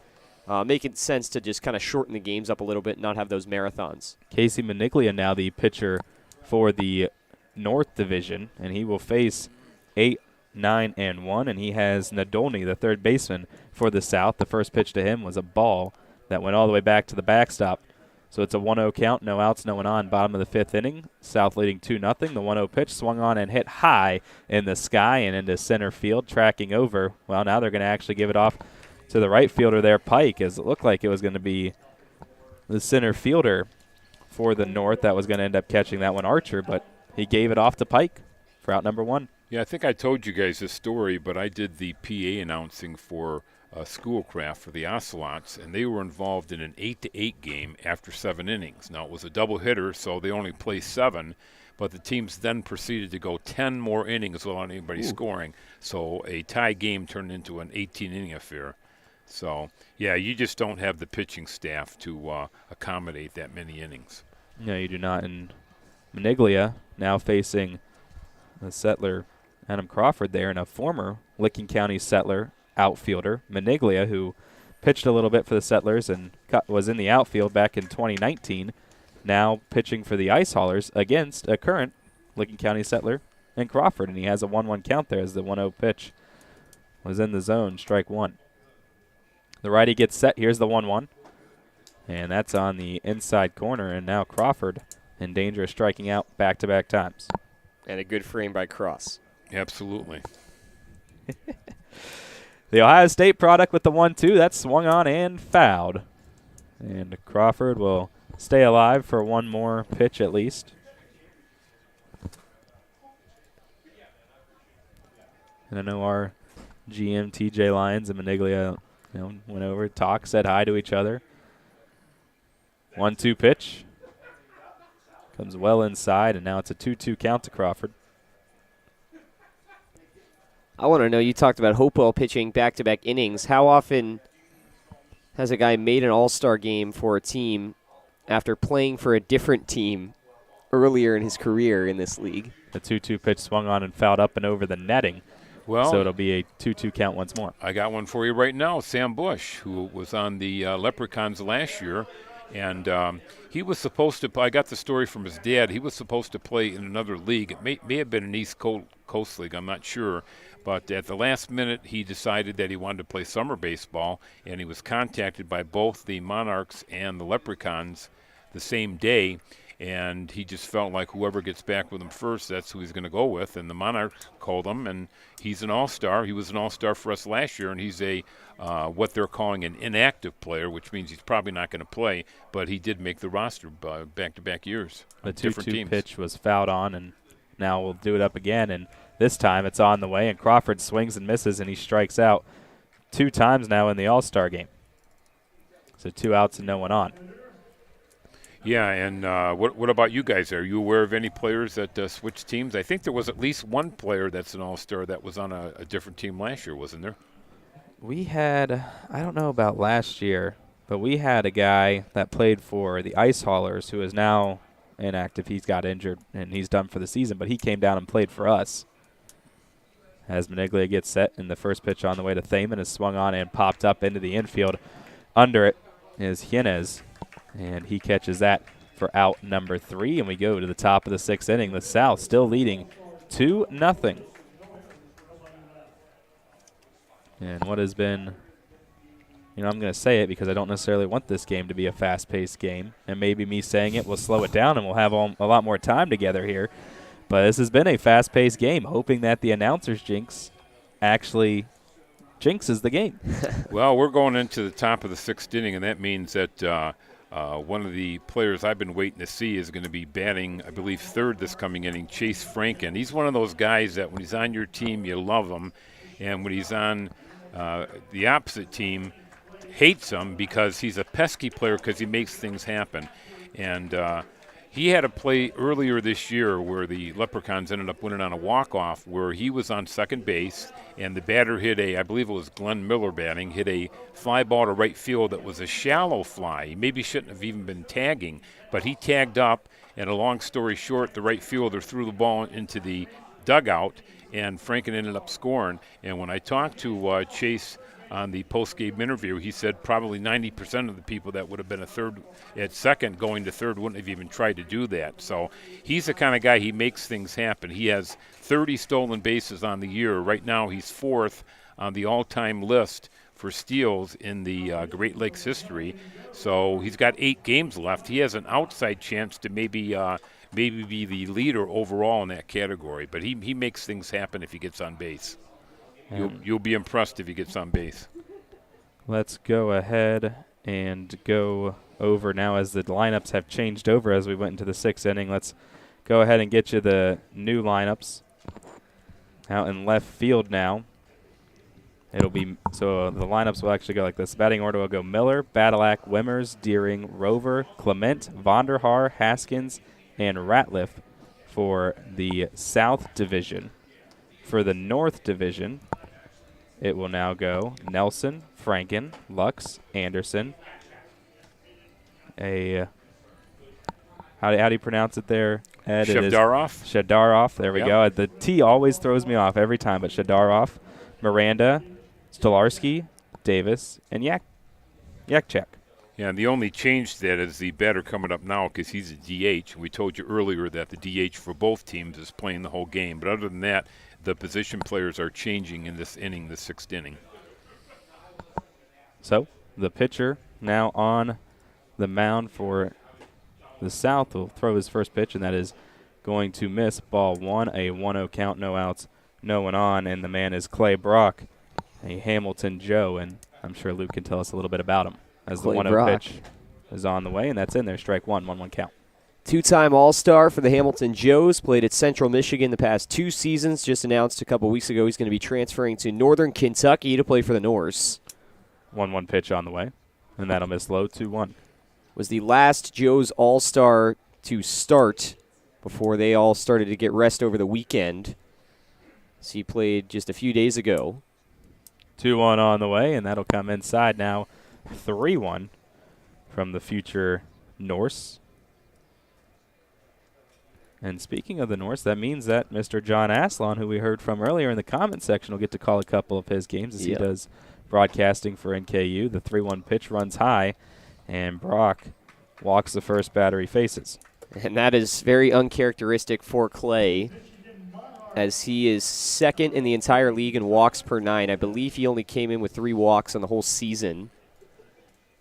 And he's not a big strikeout guy. He's a pitch for contact type of pitcher, but he just gets outs. He doesn't really blow you away with any of his stats. He's just a really, really solid guy on the mound.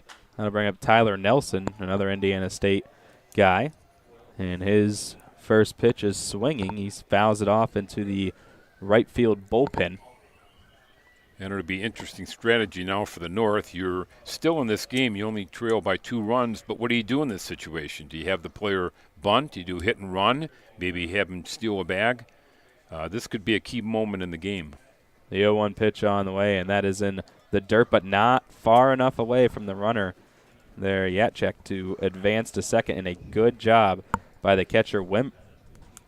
I had to make sure we were on the South Division in the field. Yep. Yeah, Wimmers to keep that in front of him, so it remains a 1-1 count, no outs and a man on first. And I don't know if you bunt here, if you let these kids show themselves in front of the scouts here, Ed, as the 1-1 pitch is on the way, and that goes low. Ball 2, 2-1 count. I'm not sure if these coaches necessarily care about maybe getting the win or letting these kids showcase themselves. Yeah, and then how often does the kid at the plate, how often does he bunt? Does he know how to bunt? Some players that bat third or fourth never bunt because they've never been put in that position to be asked to bunt. Exactly. 2-1 on the way. That's swung on and hammered. And that ball is going into deep center field and making a nice catch. Back in center field is Clement. And, man, if this was probably any other ballpark in the league outside of maybe Royal Oak, it's probably a 2-run shot. Yeah, and Royal Oak, it's 375 feet in the power alley, so it really takes a poke to get out. But here's the guy I want to see, Chase Franklin, who is normally a center fielder, but he's playing left field tonight. And if he gets on base, he's going to make things happen for the North team. The Youngstown State Penguin enters the left-handed box. He's got 1 out, a man on first, and the first pitch goes into the other batter's box from Brock. Ball 1, 1-0 count. Youngstown State about to get a new president of the university. As former Ohio State football head coach Jim Tressel is going to step down. The 1-0 pitch on the way from Brock, and that's outside. Ball 2. As I mentioned earlier, Chase has 30 stolen bases, and he leads the team in most of the offensive categories, including batting at 328 average. Brock, the righty, comes to rest. The 2-0 swung on and hit into shallow center field. Coming up to it is Clement, and after a little bit of hesitation, he does catch that one, so he's recorded both outs here in the top of the 6th inning. And the North is in danger of stranding one of the few runners that they have been able to get. Yeah, the Joe's outfielders have been very good this year, and in the second half of this game, we're going to see Grant Miller and left Bennett Clement in center. Call it the no-fly zone. Those guys just cover a lot of ground, and specifically, we haven't seen Miller tested yet, but he is a guy that can fly out there in the outfield. A couple good catches from Clement, though. Now some big clutch hitting needed from this north side. Ryan Lux looking to start it off. The Eastern Michigan player with the first pitch. Going to watch that one go just outside. Ball 1, a 1-0 count. Great defensive catcher for the Jet Box. Has a very strong arm. One of a few MAC guys here at the All-Star Game, including myself and Luke. And me. And formerly Clay Brock. They were MAC on MAC from this past season. Clay Brock's going to transfer out to the Horizon League. But we saw Horizon League on Horizon League earlier this innings. He faced off against the Youngstown State Penguin. A lot of good regional college representation. 2-0 on the way from Brock, and that'll bounce in the dirt again. A nice job there by Wimmers to keep it in front of him. It'll be a 3-0 count. Of course, Luke goes to the bad school of the MAC, Miami, where I went to the greatest school in the MAC, Ohio. Winningest football program in the Mid-American Conference. But we had the winningest head coach. That You is guys true. a couple different times kept from a MAC championship game. The 3-0 pitch, a little get me over fastball there, and it's 3-1.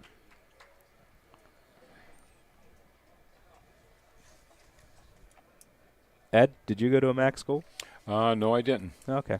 Well, we weren't I sure. We went didn't want to to leave you out. The Specs Howard School of Broadcasting, which is no longer in existence. I understand that maybe part of it you can still attend classes, but I don't know if you guys ever heard of that school, but a great school back in the 70s and 80s. All right. So I've heard good things about people that have come out of it. As now Lux had thought he had the walk, already thrown the bat back to the dugout, and the umpire called him back for a payoff pitch. Here it is. There goes the runner, and it is swung on and fouled. So everyone will have to go back to their positions and do it again. Yeah, the Jetbox have a great program. They're out of Sterling Heights, Michigan, and they start the youngsters very young. Steve Herbst is their head coach, and he also coaches. He's an assistant coach at Macomb Community College, but just a great program for the Jetbox. 3-2 pitch swung on and hit towards the shortstop there. Badalak makes the throw on to first in time and ends the top of the 6th inning. It's still 2-0 as the South has once again just shut down the North Division, and we go to the bottom of the 6th. 2-0 with the South having the lead. And this will be my last half inning of play-by-play. Then we will turn it over to Cade and Blake to do play-by-play for an inning. And then when we come back, it'll be the man sitting to my right, Luke West-Pulley. However, you are stuck with me for another 3 outs. So sorry to those listening that you got that. But, hey, we're all here. We're all here. Maybe we're talking in front of scouts. I don't know. Yeah, we just got a comment from Rocky, who was from RDS Productions, Rocky Shatuk, and he tells me that the Specs program was absorbed by Lawrence Tech University. I know one had program. Thanks, Rocky.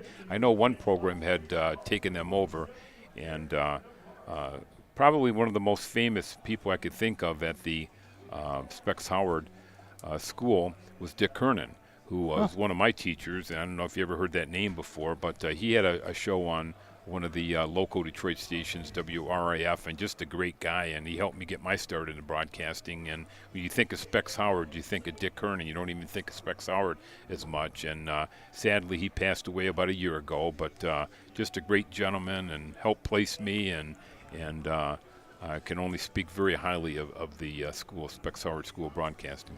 Speaking of broadcasters, it has been, I don't know if I've ever remembered an off season where so many broadcasters have changed companies like they have nationally.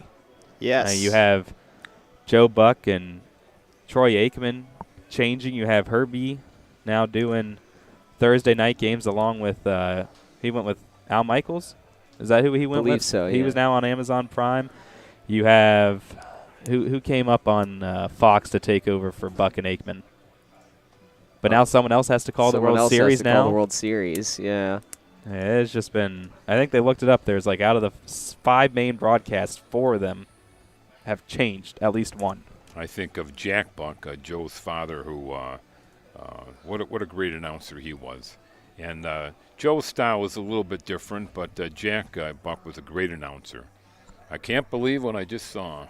I don't know if you guys are old enough to remember that call. That, but, and we will see you tomorrow night. Yeah. Right? And the Joe Buck called the, yep. Well, Joe Buck said it because the Joe Buck Jack second called one, it. yeah, the Joe Buck second one, and then the Jack Buck had the original, of course, yeah. That'll bring up Garrett Navarra on the mound from Jetbox, another MAC player, Central Michigan guy, and he will face the 3-hole hitting. I'm sorry, he'll face the top of the lineup in Miller. Yeah, my favorite announcer of all time, you guys may not have heard of this name, but the great Van Patrick, who used to do Lion games, and he also worked for the Mutual radio network. Great guy, had a chance to meet him, and I don't think there was anybody better on football play-by-play. He also did Tiger games. Correction, he's actually facing Badalak. I drew the line at the wrong batter, so he's facing Badalak up there, and he has a 2-0 count to him.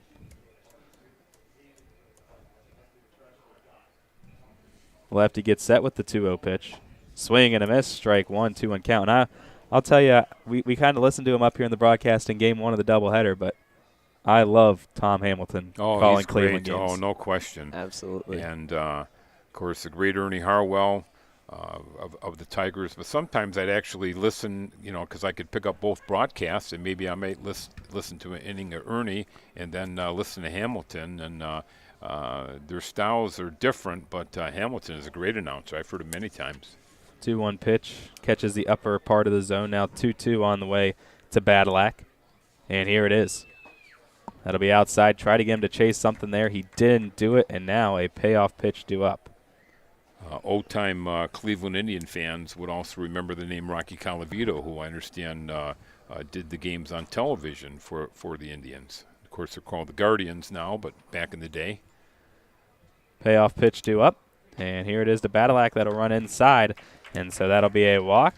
He gets down to first, and there'll be no outs. A man on first for Wimmers. The backstop right now for the South Division walks into the right-handed batter's box. Guys, you just get the feeling with the 3, 4, and 5 hitters coming up here for the South that they have an opportunity just to break this game wide open here.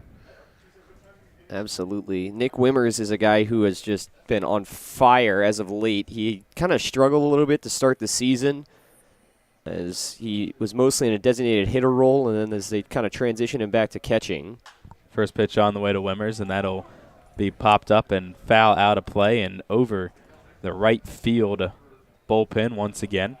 So it'll be an 0-1 count to Wimmers. Oh, sorry about that, Andrew. They transitioned him back to catching after he came back from a hiatus, went on some college visits as he's in the transfer portal, and he has just been on fire now. He's hitting over 300. The 0-1 pitch swung on and fouled and almost hit the man in the on-deck circle. Deering there, he kind of had to shrug out of the way of it. But now Wimmers down 0-2 in the count. The Lincoln, Nebraska player. And he is actually from, even though his hometown is listed as Lincoln, he's a local guy, played at Moeller High School in Cincinnati. But played at Nebraska past couple years. Now looking for his 4th school in 5th years. The 0-2 pitch, and that's swung on and grounded towards the second baseman. Throw on to second in time, and no play at first. Yeah, it just wasn't hit hard enough, but they do get the front runner, and that's a big out for the North. And that's a fielder's choice there for Wimmers. Badalack put out at second, so 1 out, a man on first for Deering, who, with the way this game's going, he's going to need a home run or a triple here if he wants to get to the cycle. I don't know at this pace that he's going to get a 5th at bat. Yeah, I don't think so, the way that the pitchers have just been mowing guys down so far. But not this man, but let's see if Navarra can do it. First pitch on the way, swing and a miss, strike 1.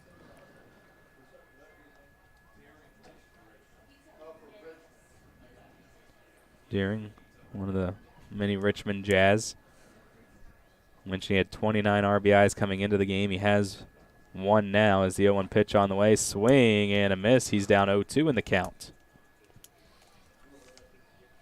And he's maybe a guy that you could maybe pick out as probably the South Hitter of the Year candidate so far if you had to pick one. Batting .298, slugging at .518, 29 ribbies, 4 home runs, 7 doubles. The 0-2 pitch on the way, swung on and chopped towards the second baseman again. He ties to first this time, does Davis, and make sure he just gets out. Well, he went to the shortstop the first time around and then goes the first for the easy out. That ball wasn't hit real hard. But what do you guys think about the possibility, since there's so much movement of the players? What about the DH to try to get another player in the game? Why don't they use the DH maybe and change it in the 6th inning as well? What do you guys think about that? I think the initial thought was that the DH might hit 9th, so he might not have the most at bats as the first pitch on the way to the 5-hole hitter Rover here goes low ball 1-1-0 count. Because if you look at the North Division, they use the DH in the 9th last spot. Yeah. The South Division did not elect to. That's all Tyler Thaman. He made the lineup yesterday. It was pre-made.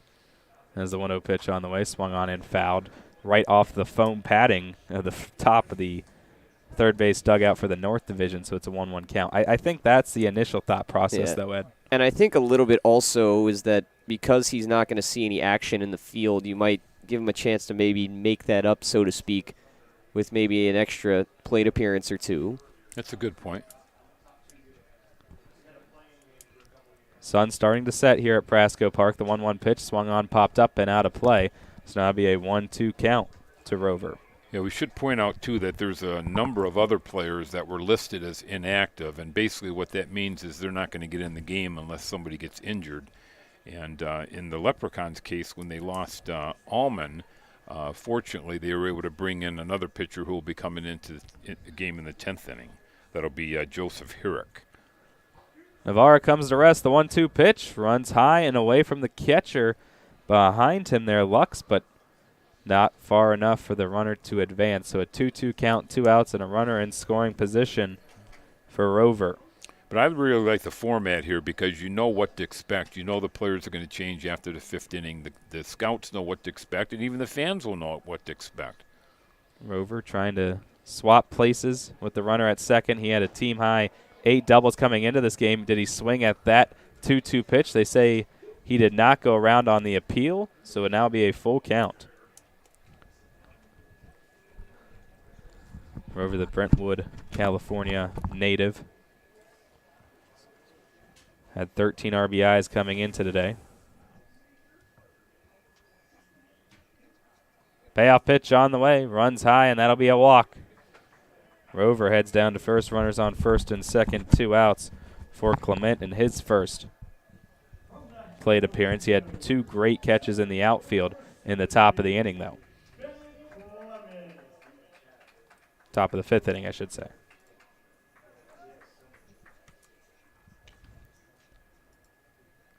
He enters the right-handed batter's box, staying somewhat in the middle, as shadows have started to take over all but right field.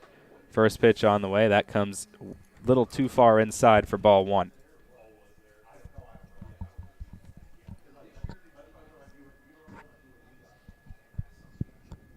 Clement, the LSU Eunice product. Awaiting this pitch from the left-handed Navarra. Here it is. Swing and a miss. A big hack at that one, and it's a 1-1 count. And I just have a few guys from that LSU East squad. One of the top JUCOs in the country, won the national championship actually last spring. And it's been tough for guys like Clement and Walker Bridges taking Bork, the other 2 on the Joe's team, as with the COVID year, a lot of those upperclassmen that won that national championship at LSU actually stayed. 1-1 pitch on the outside corner, strike 2, 1-2 count. And so then the incoming freshmen, the guys like Bennett Clement, were not able to really see much time when you've got a national championship class that basically was just granted an extra year of eligibility to stick around. So this is a big time for them to see some game time in the summer. 1-2 pitch on the way. Swing and a miss. Strike 3, out 3. The 6th inning is over, which means my time as play-by-play has come to an end, and we will now turn it over to Cade Williamson and Blake Griffin for play-by-play through the 7th inning. When we come back, then it'll be Mr. Luke Westpoley to carry us through the rest of the game. But right now, we turn it over to Cade and Blake.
All right, welcome here at Prasco Park for tonight's GLS. Welcome back from the break. It's myself, Cade Williamson here, and to my right is Blake Griffin. We did a little bit of the pregame. We'll have a little bit of postgame for you after today, but we're excited to be up here to call this 7th inning. I got play-by-play top, and Blake will have play-by-play in the bottom. As we've got a pitching change here as Lazier's on the mound for the South, and up at the plate right now for the North Division is Jacob Anderson, the Muskegon Clipper.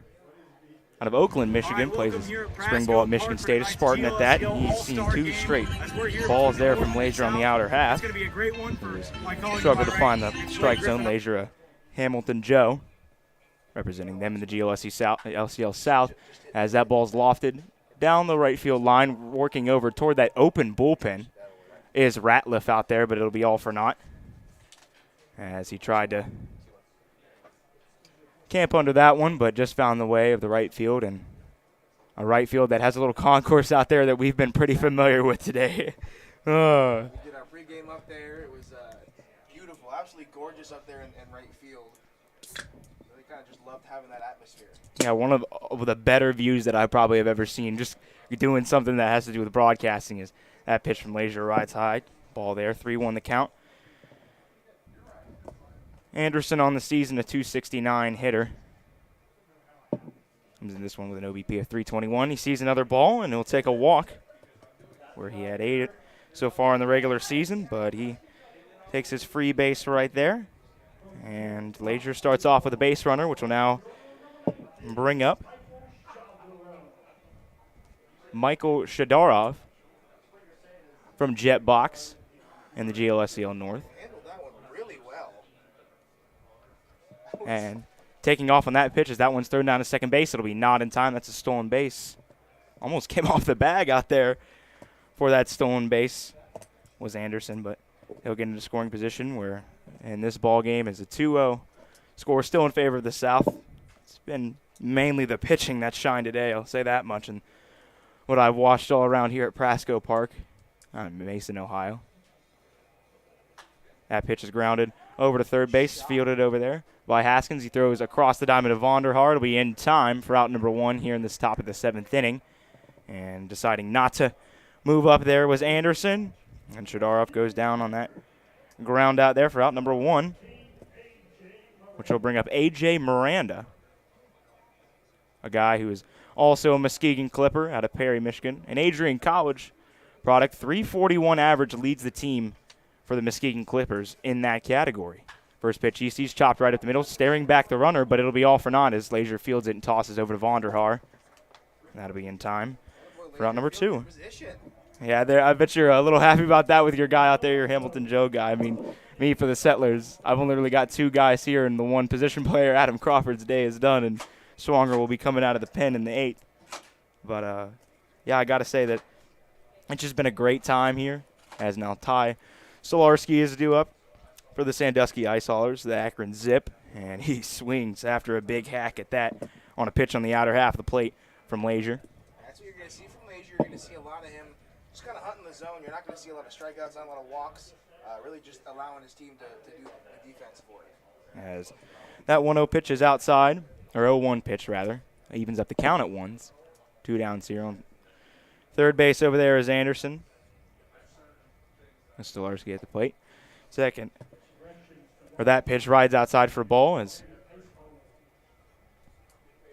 I think we were getting a little bit correction there. I'm not sure what happened. I think they misplaced the home of Ty Stolarski, as he is a Sandusky Ice Hauler, as he fouls that one toward the food trucks down the right field line. And I know I was talking with a couple of guys earlier on. Yeah, here at Prasco Park, you kind of got to look out here and there if you are getting food down there with your Prasco Bucks and trying to get, the free food here. But, hey, I guess that's just part of going to a ball game. Yeah, beautiful selection, though. Free food, you'll take the hazard. Exactly, and that 2-2 pitch, as Solarski will be just a pair of shoes up there, looks at that one on the outer half of the plate. And, Blake, I'll turn it over to you for play-by-play at the bottom of the 7th inning, as this one's still 2-zip. I think we're gonna take a little bit of a break right now, and we'll come back for the bottom of the 7th.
Welcome back to beautiful Prasco Park. Blake Griffin joined by Cade to my left.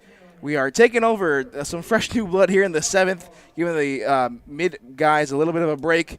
Leading things off will be Luke Vonderhaar. Killed us a couple days ago up in Grand Lake. We'll look to start things off against Paidik on the mound. A Lima Loco is that one. We'll clip the outside corner. Vonderhaar, who comes in, we mentioned, from Grand Lake. We can propel this South team to the top. Already up 2-0 is that one. We'll miss off the plate. Not a lot of hitting so far we've seen in this game so far. It's really been pitching, which kind of strikes me as that one hit a mile up into the air. Ranging under it. And making the catch for out number 1 is Tommy Rover. Big old line change in both regards we see here. A line change on the field and a line change in the press box. Yes. As Luke West Poly will have the 8th, 9th, and 10th. We'll bring some more Hamilton Joe's blood into the broadcast booth. One out now for Tyler Haskins. That one hit a mile into the air, ranging over there is Miranda. So watch that one fall out of play. Yeah, and a couple stats right here for Paidik on the season. 21 2/3 innings pitched. He has a .83 ERA, 5 games, 3 starts. That one's laced into the right center field. That's going to be extra bases for sure. Rounding hard is Haskins. That one rolls all the way to the wall. A hard round to second. He'll get back in time. And the South in some business. A big old nice gets flashed up on the video board. I love the video boards here at Prasco Park. Not something we ever see at Foundation Field, so we love to see it here at Prasco. Out in left field, you got the players out there and their little headshots and where they're from and every little background on them. And out in right center, you got the Great Lakes Summer Collegiate League logo. Pretty nice setting. It's absolutely gorgeous. We talked about the pregame we did a little bit earlier. That one's again ripped into left center field. That's going to drop right in front of the center fielder, Nelson. Nelson can get that one in quickly, though, and we'll leave runners on the corners. Kyle Ratliff, who was a late addition to this roster, came in after a little bit of some confusion, some injury that happened. Kyle Ratliff, who did come in leading the South in home runs with 6, will bring up my boy, Grant Miller. Lead off for the Joes. We'll switch with Walker Bridges quite regularly as that one's hit to the right-hand side. Going over there is Davis. He'll kind of double pump. But Grant Miller picks up an RBI, and that'll make me a happy guy up here in the booth. Put 2 outs on the board as Haskins comes around to score. Kyle Ratliff will move to second. And the South will extend their lead. A bit of a habit on that one. But back-to-back Joes as we come up. Yeah. Clay Badalak will come to the plate. A lot of Joes here. I'll tell you guys that much. You guys brought a lot of guys with you today. Yeah, 8 All-Stars and 4 alternates. As the Joes logo is up on the video board. The Joes logo we've talked about before. It's rustic for sure. That's a good way to put it. Badalak smashes that one to first base. Delonsky going to race Badalak to the bag, and he'll get there in time. 1 run comes across to score as my man Grant Miller collects the RBI off of a couple of hits, a double from Haskins, a single from Kyle Ratliff. 3-0 our score as we move into the 8th inning. Luke West Poly will have the call as the 8th, 9th, and 10th are just around the corner. You're watching the All-Wealth. Oh, rather, I went right into right into autopilot. You're watching the 2022 GLSCL All-Star Game.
Top of the 8th inning here from Prasco Park. Luke Westpoli on the call alongside Andrew Allison and Ed Contos. South Division leading. They add on one more in the bottom of the 7th. 3-0 our score now.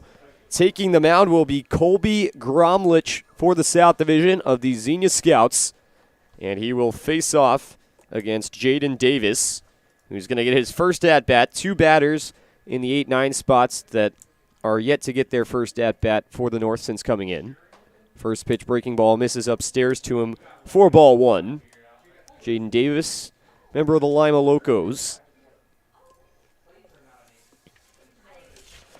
As Gromlich fires that one in, fastball over the outside half to even the count on a ball and a strike. Sun is totally set now here at Prasco Park. Lights are kicking on.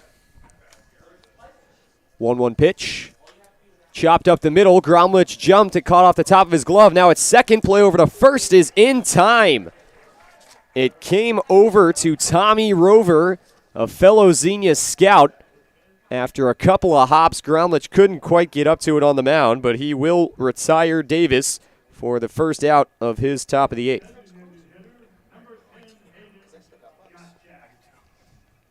I believe that goes down in the book as a 1-4-3, right? It Technically, hit his glove. it Yeah, hit his it glove. goes down as a 1-4-3. If he tipped his glove, yes. Yeah, so 1-4-3. First pitch breaking ball just up high to Jacek. I knew there was something there. Now the 1-0 hit on the ground just past Gromlich over to Rover at second. Plays on a couple hops on to first for out number 2. Clean inning so far for Colby Gromlich. It looked like Gromlich was going to try to get another assist on that. It looked like he was about to bat it with his glove once he more. Was running over to it, but it was a little bit out of his reach. Colby Gromlich, sophomore out of Hamburg, Pennsylvania, staying in his home state to play at Millersville University. Back to the top of the order we go. Tyler Nelson going to get his second at-bat. First pitch to him on the way, and it's a breaking ball that falls right down Broadway for strike 1.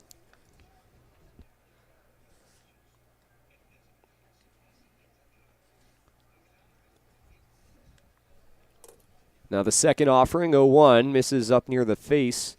1 ball, 1 strike.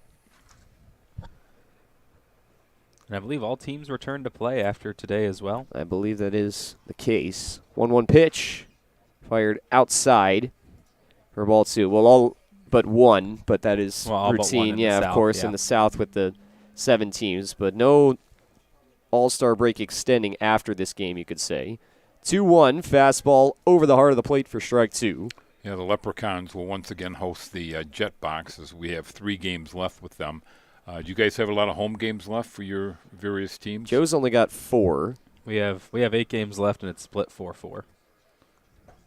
2-2, just off the outside corner upstairs for ball 3, and the count is full to Nelson. Yeah, pretty even split. This is where the teams that are playing crossover games are going to kind of start to get into those late in the season. 3-2, swinging a foul ball up the right side, off the screen and into the south dugout. That ball looked like it was caught by Mason Nadolny in there. So good job, Mason. Off the screen, the count is still full to Tyler Nelson. Gromlich winds and fires, and Nelson fouls it off himself.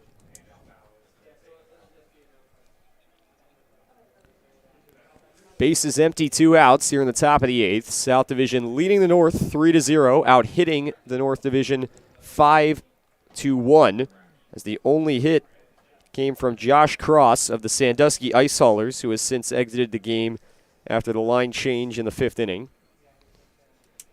3-2 pitch, grounder to short.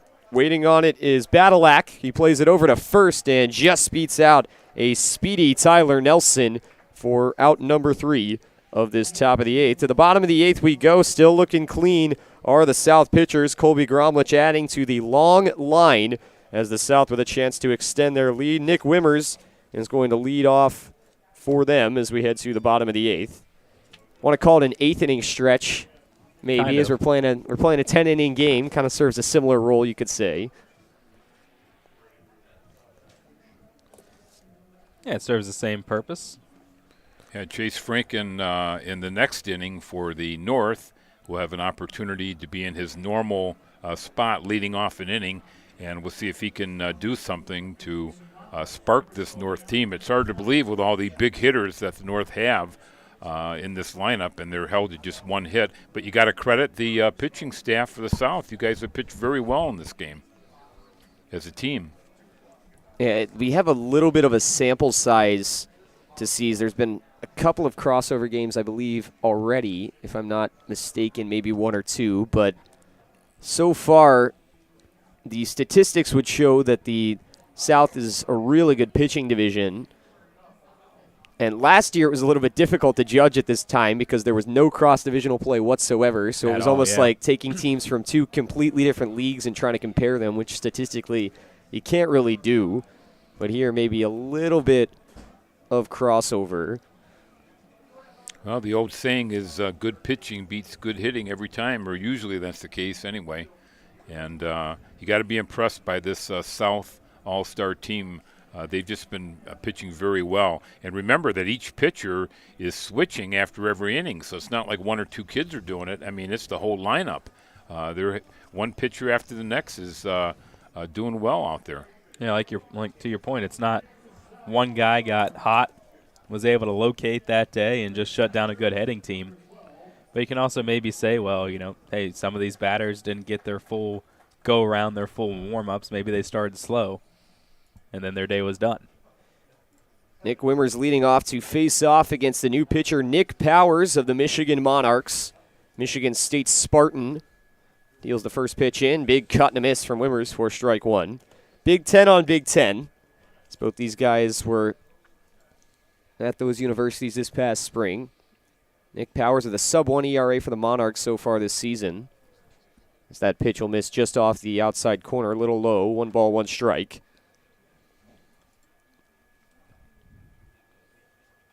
Powers winds and fires, and Wimmers fouls that one back.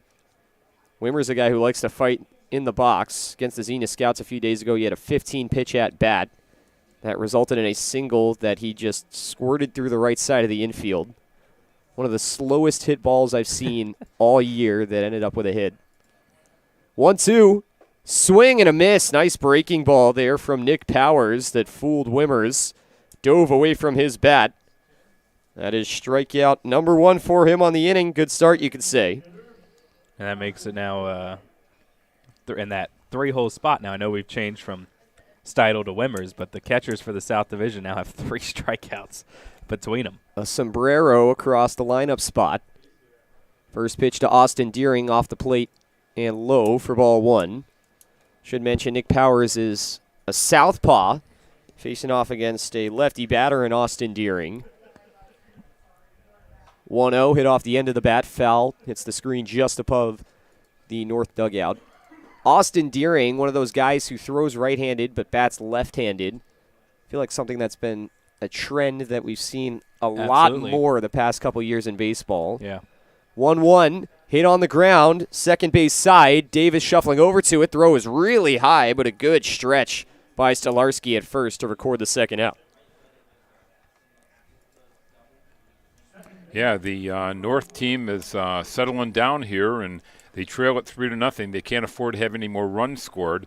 They'll have the speedy Franken leading off, but they need to get out of this inning to give their team a chance. They're down to their last few outs in the game. First pitch to Tommy Rover. He goes after it, taken in the air to shallow left center. Backing up from short is Anderson. Couple steps into the outfield grass. He'll make the catch for out number 3. Clean stuff in the field for the North. Nick Powers with a solid inning of work. And we will head to the 9th. Maybe not as much pressure as we normally see. Not a safe situation. The game is not over after 9 innings, but nonetheless, we will head to it here at Prasco Park. We'll see a new pitcher on the mound, of course. Nick Powers goes 1-2-3. And honestly, this is a day where pitchers got to pat themselves on the back. Really all around, it's been a impressive day in front of the scouts. Yeah, there's been a lot of strikeouts in the game and a lot of infield putouts. I think we only seen 1 or 2 double plays, but we're seeing a lot of force outs. And not only are the pitchers performing well, but their infielders behind them have been doing very good. And so the new pitcher is going to be the Licking County Settler Andrews. He will come into the game. It will be Logan Swanger. Yeah, Swanger kind of a two-way play. Not kind of. He is a two-way player for the Licking County Settlers and the Tiffin Dragons. And he's our closer. That's what he is. He's got 4 saves on the season, including one where we played him out in right field all game, and then he had to come in and get the save on the final out and shut the door in Southern Ohio. But he leads not only the team in the lowest batting average, but he also leads our team in hitting, slugging, and on-base percentage as well. So he could have easily been, had we used him more in the lineup early in the season, he could have easily been an all-star pitcher and an all-star position player. Little Shohei Ohtani action. Absolutely. I'm not sure, in a game like this where the rules are almost set in stone as to who you can play and when they can play, are you allowed to hit the pitcher in this game? I mean, I guess he would come in for 1 inning, but maybe could you? I is don't there know. a rule? Would you, do you allow him in the DH spot and then let him come in to pitch for an inning? Maybe, I don't know. I doubt they would let that happen where you're just trying to get kids in Yeah, front I of think scouts. the biggest thing is the win and loss really doesn't make any difference. I mean, let's face it, the game is a show for the scouts, and so certain strategy that you might normally see in the game, you're just not going to see in that kind of situation, I don't think. So could have seen Logan Swanger potentially, as he could have pitched and hit maybe for the South, but instead he will just get his 1 inning on the bump. First batter he will face off against is the Royal Oak Leprechaun, Chase Franken. He is 0 for 1 today, flew out to center, part of a pair of flyouts to Bennett Clement out there, as his was hit a little softer than the first one from the bat of Tyler Nelson. Chase has done a good job all year, guys. Not only hitting, he's hitting over 300, but he has a knack of getting on base sometimes with a walk. And if he gets on base with a walk, you might as well say he's going to be on second because he's probably going to steal on you. Well, here we go, Ed. We got Settler versus Leprechaun. Lefty on lefty matchup. Swanger brings to the belt. Here's the first offering, and it's fouled up into the screen off the top of the bat. Caught in the on-deck circle by Ryan Lux. But these are just great facilities here. This is my first time at the ballpark, and great press box, great facilities. The people are very friendly. I mean, everything is free for the fans, and I've been very impressed. 0-1, big cut and a miss for strike 2. Yeah, one thing we just cannot thank the folks at Prasco Park enough for everything that they do, not only for us here at the Great Lakes League, but also just baseball in the greater Cincinnati area. This is truly one of the best kept secrets of baseball. This is one of the best family atmospheres that I think I've ever been a part of in what they have going on here at Prasco Park. Yeah, I have to agree with you. 0-2, swing and a miss on the high cheese. Franken goes chasing. And Swanger with a good start to record strikeout number 1. And I would call, if it was one of our broadcasts and Swanger just did that, I'd call that a good afternoon, good evening, and good night. Good night, yeah. So Ryan Lux will step in. Maybe got a little coordination warm up in the on-deck circle after catching a ball on a deflection while he was there. First pitch to him, runs in and low for ball 1. But to your point about Prasco being a well-kept secret, I mean, it is a secret, but it also isn't. Like it you is and mentioned, isn't, yeah. The Big East is here. The GMAC has their tournament here. It was the Reds' alternate facility during the COVID year, so it's there. It's just one of those that's kind of kept secret from the general public. 1-0 finds the outside corner. Yeah, Prasco doesn't really advertise. They don't really put their name out there. They kind of rely on word of mouth to just have the local community get out and spread the word about what they have going on here. 1-1 pitch sent in, and it'll miss low and in. And yet some viewers may be confused when we reference free food and free admission and all that is, what is the catch of that? And the weird thing is just that there really isn't, as they just offer free concessions, free admission at all the events they host here. 2-1, hit on the ground to short. Coming in, Badalak. He'll play it on the forehand and deliver a seed across the diamond for out number 2. But this is just a great place and you know, there's a great article, I believe, in Cincinnati.com where they came in when the Reds chose this as their alternate site to kind of interview the people who ran this ballpark. And it was one of the first times where we really saw them get the kind of publicity and that PR that most businesses chase after. And they asked, you know, why do you do what you do, and why do you spend the money to do this? As the first pitch sent in to Jacob Anderson's actually going to hit him, so he'll wear it. It's 2 free bags as he walked his first time up and will now take a hit by pitch. That'll put him on first with 2 outs.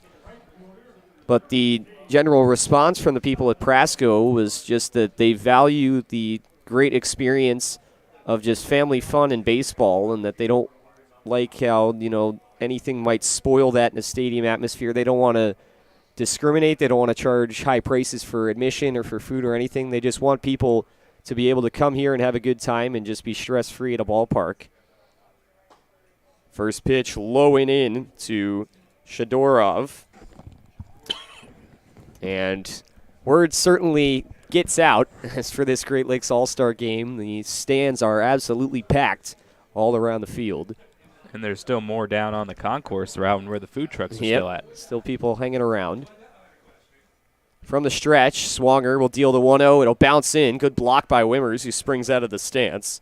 He'll knock that down to the turf. Jacob Anderson will stand over on first after being hit. And Michael Shadorov now facing a 2-0 count. And I believe Michael Skelly and TJ Lanning of the Jazz and the Copperheads, we talked about the food trucks. I think they just hauled in about 4 handfuls worth of food into that south dugout. I was talking to some of the players during the showcase as the 2-0 flared foul up the left field line. And some of the alternates that were a part of the prospect showcase that weren't playing actually got some food. Talked to Andrew Patrick, Tyler Hudson, Walker Bridges of the Hamilton Joes, who all got some poutine before the game. And then also Chase Hopewell, who started the game for the Joes, said he was going to come out of the game and then go get food. Yeah, I mean, that's a smart play. I saw a lot of guys out there when we took a break in the 7th out there that were already played. 2-1 is fouled to the right side by Shadorov. Run the count 2-2. Yeah, he leads the team in almost every offensive category for the Jetbox. Just a very consistent hitter. He's got speed. I believe he leads the team in hits, at-bats, and RBIs. Great player. Coming set on the mound is Swanger. Nods, kicks and deals. The 2-2 bouncing away. Runner goes. Wimmers picks off the turf, throws over to second. The throw is wide left, so no tag applied by Badalak. And Anderson advancing into scoring position. The count will now be full to Shadorov. Amazing that the North squad has not gotten a runner as far as third base in this game. That's really amazing to me with all these big hitters that the division has. Only 3 base runners, or 4, checked that so far. 2 been stranded on first, and a couple have made it on second, or rather 3 on second. There was a walk that came from Anderson in the 7th. Breaking ball taken in the air on the 3-2 to the right side. 3 players in pursuit. This one's going to fall in foul territory and be in the glove with an overhead catch. Wow, what a Tommy catch. Rover, I believe, was the one, and indeed who made that play. 3 players went after it, lost sight of the ball in the sky, could not see it at all. And Tommy Rover actually over-pursued and then made an Odell Beckham catch behind his head to retire the side here in the top of the 9th. So another runner stranded for the North Division as Anderson stuck over there on second base. And to the bottom of the 9th we go here from Prasco Park.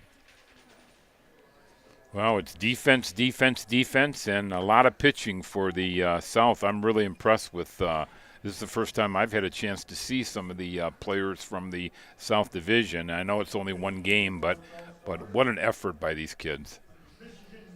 So one last chance to extend the lead here for the South, as they will try to hold on once again with the South leading. If this score was to hold, we would still play bottom of the 10th, as it being an all-star game more about reps and at-bats than anything else.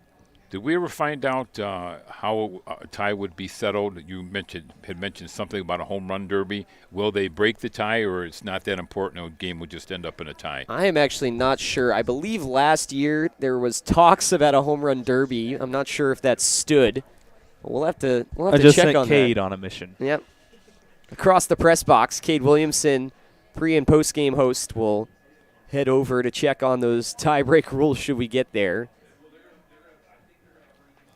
New pitcher onto the mound for the North All-Stars. It's here in the bottom of the 9th inning. Ahmed Harajli. All right, so we got confirmation. It would be a home run derby, and they would bring out metal bats. Oh, wow. So I wonder how many batters will come to the plate. Yeah, that was a talk. I know in the rule change, we discussed tiebreaker rules earlier. That was something that was actually brought up as a potential tiebreaker in regular games this season before the league eventually ended up going with the rule that they went to with the tiebreak with the runner on first.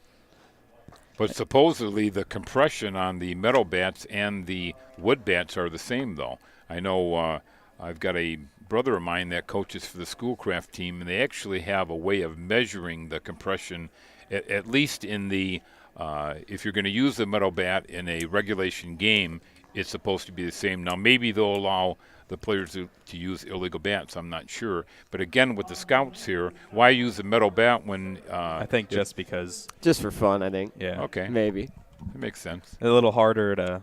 They might bring out metal bats that have more compression. Something and along even those still, lines. yeah, a lot of these guys very used to swinging those metal bats all spring. What do you guys think about the metal bats as opposed to the wood bats in both the summer league and also the regular spring season for the college leagues? First pitch catches the outside half to Bennett Clement on the fastball. I like it how it is right now. I like the simulation. It's the 0-1, going to catch the outside corner as well. Hard throwing righty is Ahmed Harajli out of the University of Michigan. But yeah, I think that, you know, with this league being what it is and summer collegiate ball trying to kind of simulate what professional baseball might look like, the wood bats are a very important piece to that. 0-2 to Clement. Swing and a miss. Fastball just pumping right now for Ahmed Harajli. And he puts Bennett Clement down on strikes for the second time. Yeah, I understand that there's 5 summer leagues that are recognized by Major League Baseball. They support them and donate money to them. And I think that's a great cause. This, of course, being one of them. The first pitch catches the outside corner to Luke Vonderhaar. I agree with Luke here. I think it's good to have the simulation, get these kids used to it if they're wanting to play in the pros. Called strike 2 on him. And, I mean, that's a necessity. Now, it is an extra cost, that's for sure, and I'm sure that's why they don't do it in college. But I like it in the summer league. 0-2, soft grounder over to second base. Davis comes to his right, fires hard to the right side of first. Stolarski hauls it in for out number 2.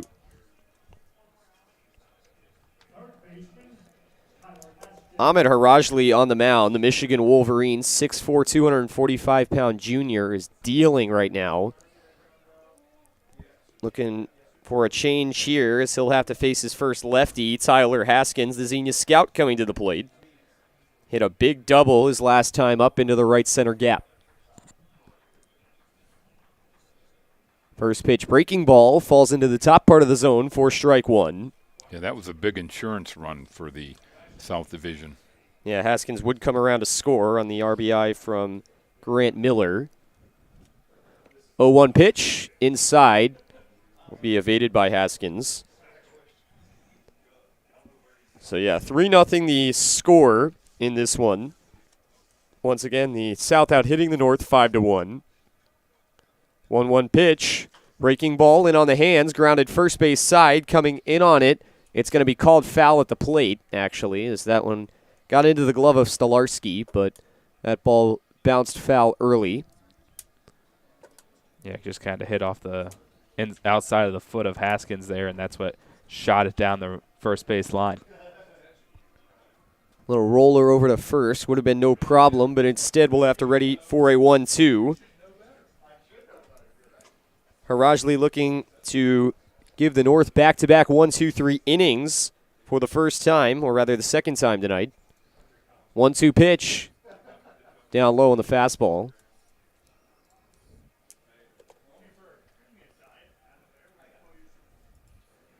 Harajli, one of a few Michigan Monarchs. They got a lot of Big Ten, a lot of Power 5 guys on their team. 2-2. Breaking ball, check swing, slow chopper over to third. Miranda comes in, delivers out of his glove quickly, and it pulled Stolarski off the bag. So they will call Haskins safe at first. And Stolarski tried everything he could to help his third baseman out there, but just pulled his back of the foot off the bag just so slightly, and that's going to go down as an error. Initially said hit on the scoreboard. Thought that was a little generous, but now they will change it to an error. Yeah, it's a play he should have made. The ball wasn't hit real hard, but everything was on the throw there. He fielded it fine. He just threw it offline. That ball skipped in. Great stop by Lux behind the plate. That had some serious zip behind it on the first pitch to Kyle Ratliff. So an E5, first error from either side in this game. Mr. Rajley's going to get a new baseball. Kyle Ratliff coming up. Runner on first, 2 outs here in the bottom of the 9th. Once again, 10-inning game, so stay with us for one more after this one concludes. That will be a full inning regardless of score. This might not be the worst thing for Harajli here. 1-0 pitch. Breaking ball right into the outside corner. Beautiful curve there for strike one. And what I mean by that is he's playing in front of scouts. Yeah, a guy got on an error, and it kind of stinks for the third baseman there, but now scouts kind of get to see, okay, well, how does Harajli respond after his teammate makes a mistake? 1-1, big swing and a miss. Ratliff way out in front of the breaking ball.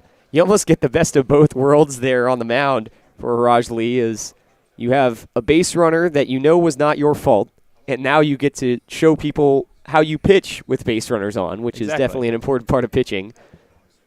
1-2 count to Ratliff. Here's the pitch. Runner goes. This one's lifted up high in the air on the right side. Couple players going to come over for it for the south, but that ball's way out of play. Ratliff, who's 1 for 1 on the day, hit a single in his only time to the plate so far. It was hit kind of to the mid-outfield. Tyler Haskins thought about turning around third and coming home on it to maybe create a close play, but instead just stayed over there. Run would eventually come in. 1 ball, 2 strikes again to Ratliff. Time is called, no pitch, as Harajli dealt that one in, a breaking ball in the inside half. He's chuckling over there on the mound. That was a beautiful pitch. Shame for him that one's not going to count. He's got a big hole on the right side. Should he try to go that way? Maybe swing late at it. 1-2 down low.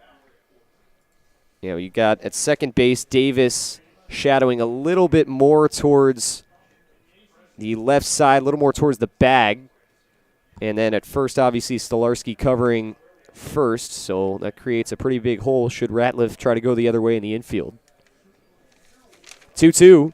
Runner goes, swinging a foul tip between the legs of Lux. And Ratliff continuing to fight up there at the plate.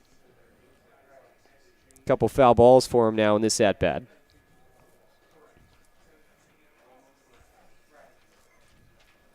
Kyle Ratliff, who has a flair for the dramatic, has hit 2 walk-off home runs for the Southern Ohio Copperheads this season. He's also hit a go-ahead home run in the 9th, and one of his walk-off home runs, I believe, was a grand slam. Another 2-2. Harajli from the stretch, nodding a couple times. Very long pause, and now finally time will be called. I think he may have just been trying to see how long he could stay up there before he called time at the plate.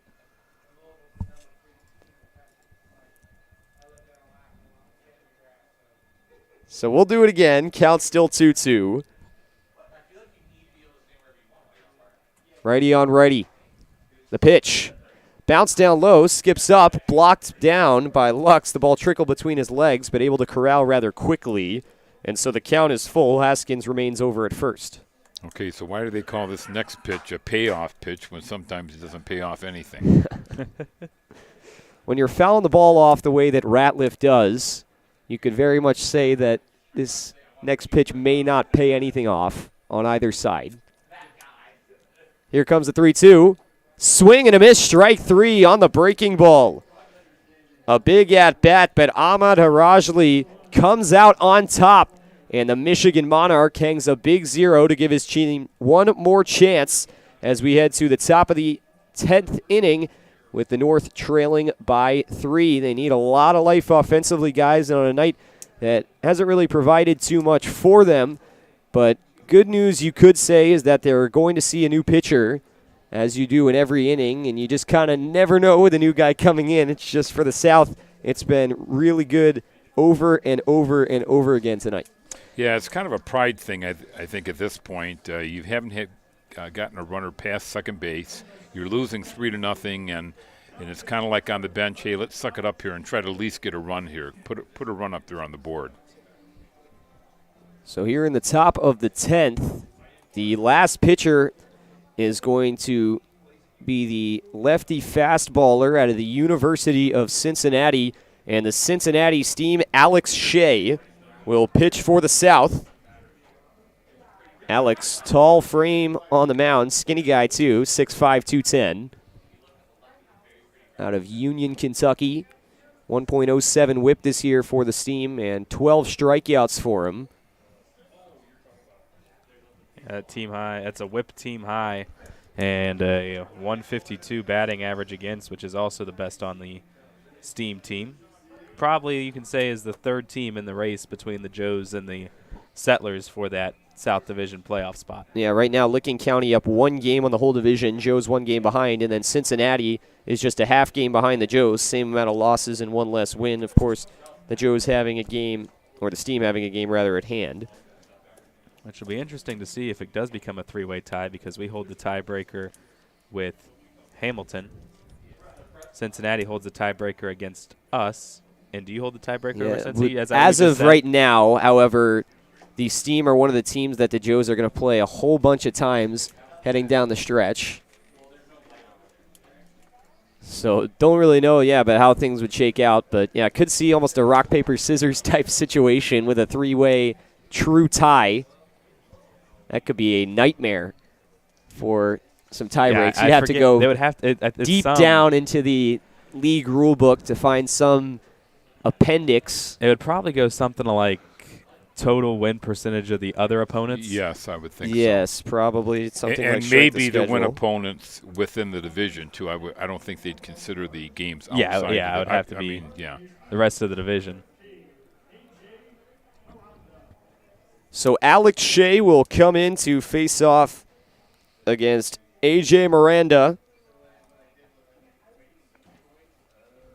North team needs some base runners here. First pitch to Miranda, up and away for ball 1. Seen Shea pitch before a couple of times this season, and he's got a really interesting delivery as he does not really bend his left arm much. Almost looks like a cricket bowler on the mound. 1-0 dealt in, chopped up the middle, coming over on it is Battle Act. Behind second base, he'll make a hopping throw on to first for out number 1.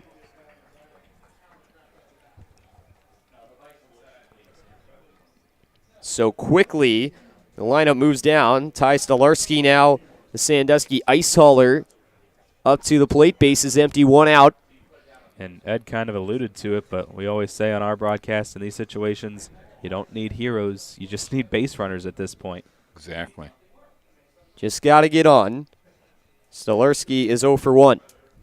First pitch up high and away for ball 1, similar to that first offering we saw to Miranda just a moment ago. Stolarski was rung up in the 7th, struck out looking. 1-0 pitch sent in, and it'll miss high and away on the fastball as well. Stolarski's had a good bit of work to do in the field, it seems like, since he's come in over there at first base. Yeah, he's had a couple times where he had to either reach high or do the splits to make sure he got the ball. 2-0 pitch. High and away again, ball 3. What do you guys think about the new shift rule in the major leagues next year? They're going to be eliminating that. I don't know exactly how it's going to work. I mean, if you've got a runner that, or a fielder, I should say, that would have to stay on, let's say, the right side of second base, what's to stop him? If they originally had him over by shortstop, what's to stop him from running over towards short while the ball's pitched? It's a 4-pitch walk. I've always heard people say, they're against the shift and all that stuff, but quite frankly, if you're a Major League Baseball player and you're getting paid the money they get paid, you should, and there's a third baseman standing where shortstop's at, you should be able to try to at least get the ball towards the third base line. Right. Yeah, I agree.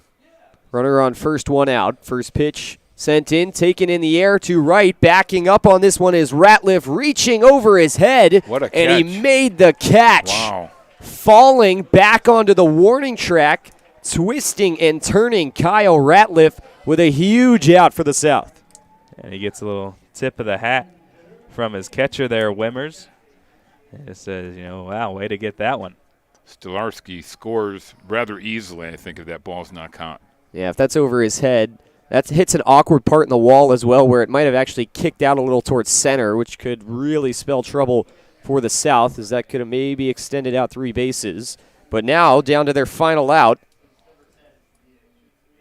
First pitch breaking ball, called strike 1.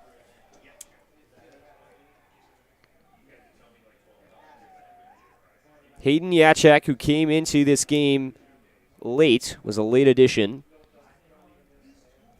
Facing off the 0-1 count, runner on first, 2-step lead. That's Ty Stolarski. Shea set from the belt. Stretch pitch on the way. Off the plate on the 0-1 fastball. Yeah, that's a good eye. And remember, he's walked twice in this game already, so that's what the North Division needs right in this situation, is try to get that tying run at the plate.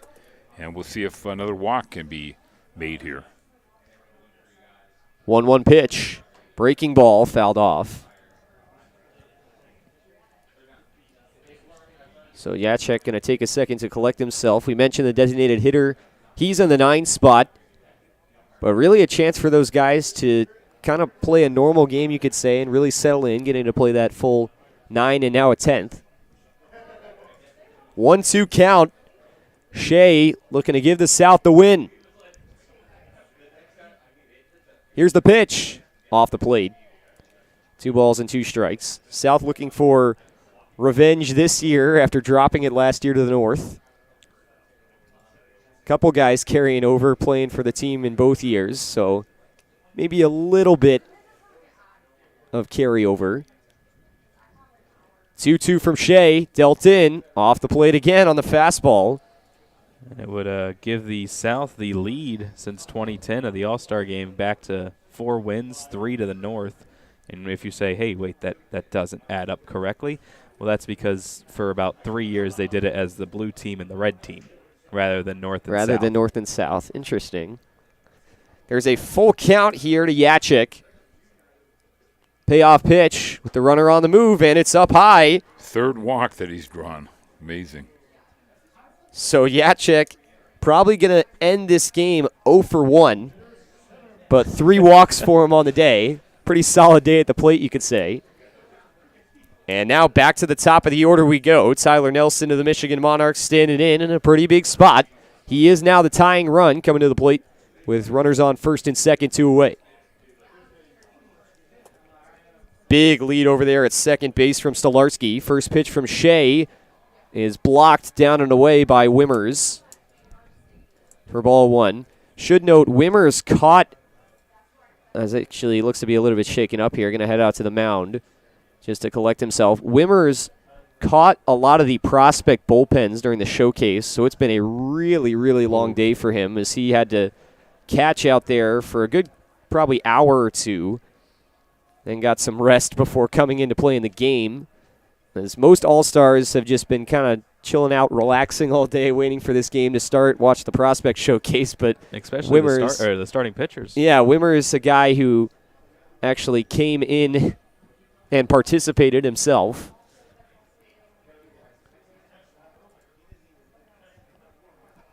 So Alex Shea looking to get out of a bit of a jam here after retiring 2 of the first 3. He's got first and second 2 down. The count is 1-0 to Tyler Nelson. The pitch. Fastball off the plate, down and away for ball 2. All of a sudden, he can't find the plate. What we have seen from Alex Shea is on a couple of the times where he hasn't found the zone, he's tried to go back to the same pitch again and almost missed in the same spot a few times. Well, do you give him the green light here or let him take a pitch? We'll see. Here's a 2-0. On the way. Taken all the way, strike 1. Nelson kind of moved the hands at it, but just based off the location of that pitch, you got to think he probably was not going to permit himself to swing at that. That was right down Broadway, but going to hold up. Let Shea do the work himself. 2-1 now. This one flared off right side foul. So the count is 2-2. Second time the North Division has been down to their last strike. They are indeed down to their last strike here. Yachik battled all the way back last time and was able to draw the walk. I'm a little selfish, but I love to see Franken get another opportunity here. He's a clutch player. Rover shadowing a little towards second. Crowd clapping their hands. 2-2. Called strike 3. Alex Shea escapes. The South Division dugout provides the ovation. And officially, they take the lead since 2010 in the all-time series between these two teams. South will win it 3-0 through 9.5 innings. Well, that's for me. It's pretty much the story of the game, guys. I mean, that's I'm counting 7 strikeouts now for the South team against the North team. Seems like every time the North team came up with a little bit of a threat, then they got stymied and couldn't do anything. They could never get a runner past second in this ball game, and the South team was able to get a strikeout when they really needed it. And that's, to me, that was the story of the game, so regardless of who was pitching. Yeah, big win for the South Division. Once again, please stay with us. We got one more half inning of baseball to play as the South will come to the plate. Maybe some pride on the line, as we are going to see a new pitcher come in for the North.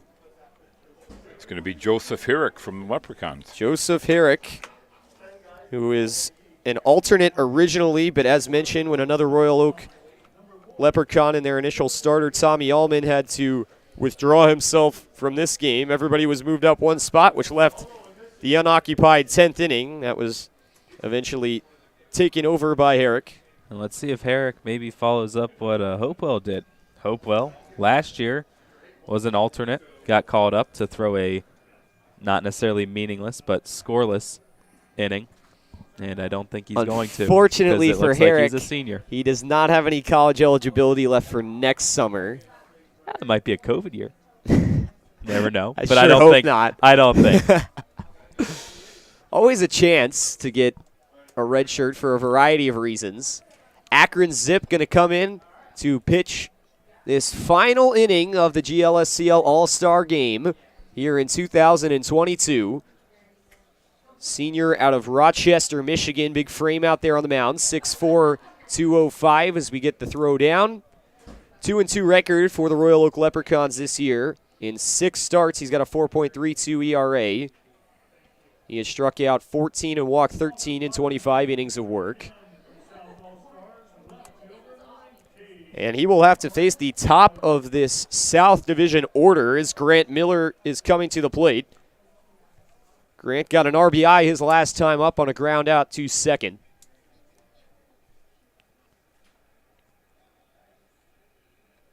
First pitch breaking ball, and it plunks him right on the shoulder. South Division dugout loving it as Grant Miller runs over to first. Good vibes in that dugout after now they've officially locked up the win. Just a fun inning of baseball to be had now.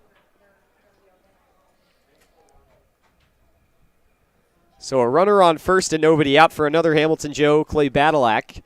Should mention the top 3 in the order right now are all Hamilton Joes. On the move, the pitch is up near the head. Badalak gets out of the way. Grant Miller's going to take second. Yeah, Miller had a great jump on that. I think the catcher had no chance on him. Grant Miller, normally the leadoff guy for the Hamilton Joes. We mentioned on our Joes broadcast, Miller has a really weird stat line because he is batting right around the 300 mark and usually is the leadoff man, but as the leadoff of an inning is batting sub 100. Wow. And he leads the team in RBI out of the leadoff spot. So the 1-0 will catch the top of the zone to Clay Badalak. So he's just weird stats all across the board for Grant. Yeah. Ball State Cardinal. 1-1 pitch to Herrick. Runs inside. And Badalak will take it for ball 2. Again, had to jump out of the way of that one. Yeah, a little bit struggling with those pitches inside is Joseph Herrick. 2-1 count with Grant Miller on second. Herrick looking back and forth between second and home. Now he deals and he hits Badalak as well. Wears it right on the back of the leg. So mentioned the Joes were due up in this inning, 1-2-3. The third will come up to the plate now. Nick Wimmers, first and second, nobody out.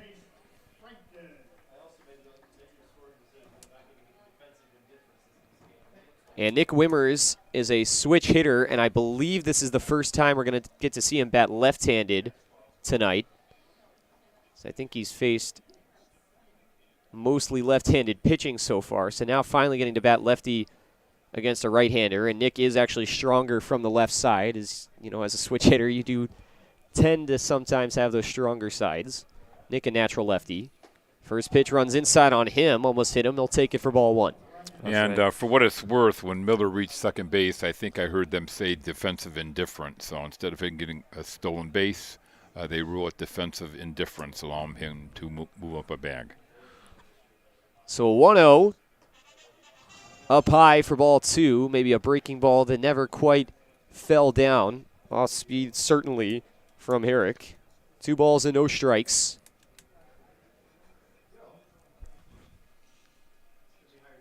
Two-0 pitch to Wimmers. Big swing and a foul ball to the backstop. So who's going to win the Major League Baseball title this year? The Yankees certainly look like the best team, but a lot of teams out west are pretty good. Dodgers, Frisco. Well, Blake Griffin's laughing at me over there, our producer, because I am a New York Mets fan, so of course I'm going to have to say the New York Mets, but my opinion will be redacted for now as I have some bias. What about you, Andrew? Oh, well, I have no bias, so I'm going with the Cleveland Guardians. 2-1 swing and a miss for strike 2 from Wimmers. If they get in there. You know. I think they're like 5 games back from first right now. But, I mean, honestly, if the Guardians don't make it, I mean, you would have to think the Yankees. How about the hottest team in baseball? Do you know who that is right now? Baltimore Orioles? Baltimore Orioles. How about that, the way they've been playing? 2-2. You knew you had the Yankees and Toronto and Tampa Bay. And all of a sudden, Baltimore comes out of nowhere, and they're in the race for the playoffs now for the wild card. 3-2 to Wimmers. On the way, swing and a miss on the outside corner for strike 3. Wimmers, you could tell in that at-bat, just wanted a chance to swing the bat. Didn't really want to walk out of it, so a strikeout, but no reason to hang your head for the man behind the plate. Yeah, that's a good point. You're in this game. It obviously means nothing now, even the score. And anything close, you're probably going to be swinging at it. You don't want to walk. And right? Nick Wimmers, has always been a guy who's emphasized fun in every single interview we've done with him. First pitch, big cut and a miss from Austin Deering. He just always says he wants to have fun when he's in college, and this is summer ball. He says it's just all about fun. He mentions it in nearly every single one of his responses when you ask him a question. Is he just wants to enjoy playing baseball, which is great to see. First and second, 1 out. 0-1 to Deering, jammed off the hands foul. Deering, the DH, thought he was maybe on pace, but back-to-back ground outs to second will deny him of the cycle tonight. Oh, you never know. We might hit around. Is there a run rule in the there? I mean, there wouldn't be a run rule in the All-Star game, right? Because everyone would get to play. Yeah, everyone would get so to maybe play. the South could bat around 2 more times. He's down 0-2. Herrick set on the mound. Long look at Grant Miller. Here's the pitch. Breaking ball up and away. Now, whichever team you're rooting for in the Great Lakes League, we want to send out good luck to all the teams. Certainly in the North Division, everybody's alive for that second spot. You guys got a big battle going on. Absolutely, and in the good luck South. to you guys as well. Has anybody been eliminated in your league? No one in the entire league has been eliminated yet. No one is out. In the North, it's a little more intense as all the teams are battling kind of for one spot right now. In the South, though, they're both up for grabs. Makes for a good finish. 2-2 to Deering. Spiked in, and it gets away from the catcher, Lux. Both runners are going to advance easily. First time in the game, we got a runner to third base for the North. How about that? Or actually, this is the South Bend. That's right. Yep. So 2 in scoring position and a full count now, as after Austin Deering was down 0-2, did a nice job to battle all the way back. After you said he had no chance at the cycle. Maybe we'll see the first still piece of that. Yeah, he's still a long way away. Could put a Vegas line on it. Would not be very good, but all that matters is $1 would get you a lot. It's above 0. Yeah. Count is full, and the meeting between Lux and Herrick going to break up. Speaking of that, you were talking about the Orioles. I saw their odds of making the playoffs went from 0.1 to 0.4. Oh, even as a now 500 ball club. Congratulations, Baltimore. 3-2, swing and a miss. Back-to-back strikeouts on high fastballs, as this time Austin Deering, the victim of the chase. And now with 2 outs, Tommy Rover going to come up. Maybe the last batter we'll see in this one. Hey, talk about the Orioles. You kind of root for the underdog a little bit. They don't spend nearly the same amount of money on the ball players like the Yankees and Dodgers and some of the other teams. They're kind of like an Oakland A's team, but even they got rid of all their halfway decent players they had this year. First pitch misses down low to Rover. And who is it they keep saying that Baltimore has an entire payroll less than what pitcher's contract is it that it? Oh, would it be Max Scherzer? Maybe. I think it was. I think it's or maybe Cole. Verlander. Garrett maybe? Cole. Gary Cole. 1-0 and on the Max hands, Scherzer. foul tip straight back. It is Max Scherzer. Scherzer signed a big deal with the Mets this offseason. The Tigers didn't win the World Series in 2013. They probably had the best pitching staff in baseball history that year and didn't win it. With Scherzer and Verlander and some of the other guys in there, unbelievable. 1 ball and 1 strike to the lefty Tommy Rover out of the Xenia Scouts. His pitch will miss down and away. Rover actually in a big chance to maybe get some RBIs here. You want to pad the stats, right? Oh, especially in front of the Of Scouts. course. You come up clutch here now. I mean, it's kind of meaningless, but this is a 2-out situation in a bottom of a 10th Bottom of the inning. 10th. 2-1, grounded over to first. This isn't going to do it for him, though. Stolarski will scoop, tap on first, and that concludes your GLSCL All-Star game here in the year of 2022. South Division takes it, of course, if that matters to you. We don't know, but 3-0 the final in this one. Most of all, just grateful to have the chance here to meet up with everybody around the league, get to see some great baseball here at Prasco Park, and everybody just kind of getting to do their thing, whether it's play, watch, broadcast, whatever it may be. Fun day of baseball here tonight, guys. Yeah, I think the fans really enjoyed it too. I mean, the game doesn't mean anything from a one-loss standpoint. I see a lot of fans gathering together, and whether they were a Jetbox fan or a Leprechaun fan or Hamilton Joe's or wherever they were fun, and everybody just enjoyed the atmosphere. A great venue to watch this game on, and I think nobody can walk away from this stadium today saying that they had a bad time here. I think everybody enjoyed themselves. Absolutely, and Andrew, this is a fun event. You and I were both fortunate enough to be a part of it last year, and really we talked about it and we talked it up so much throughout the broadcast, but really we just can't express enough that it just lives up to the hype. It always does. I mean, I guess I don't know if I can say always after 2 years, but it has so far. We've talked about how beautiful the park is, the whole setting around here, the food trucks that they bring in every year that everyone gets to eat for free. The players are always having so much fun. It's just a great time all around. Like you said, everyone from the league comes and interacts with each other. We always get to meet new people. It's just a great time every year. And Luke and Andrew, it was my pleasure to work with both of you gentlemen. I thought you guys both did a really great job. I've been really impressed with this pitching staff for the South team. Of course, it is only one game, but as a team, they played very well together, and it was great seeing all the talent from all around the league. And you gotta believe that these kids are only maybe one or two steps from maybe a few of them maybe making it to the big team. Yeah, and Ed, and hopefully, if Luke and I both get to make the playoffs, we'll see each other. But hopefully your Leprechauns get to close the gap a little bit, make that historic comeback, and one of us might get to see you on that championship series. I tell you, for a team that was 4-12, and it was much like most of the games I've seen this year, nobody in this league gives up. It doesn't matter. I mean, we had one game against the Ice Haulers. We were losing 7-0. We ended up fighting our way back, only to lose it in the ninth inning, 9-8. We had the sudden death game, which was 2-2 after 10 innings. So we played the sudden death, lost that one. But we've had games.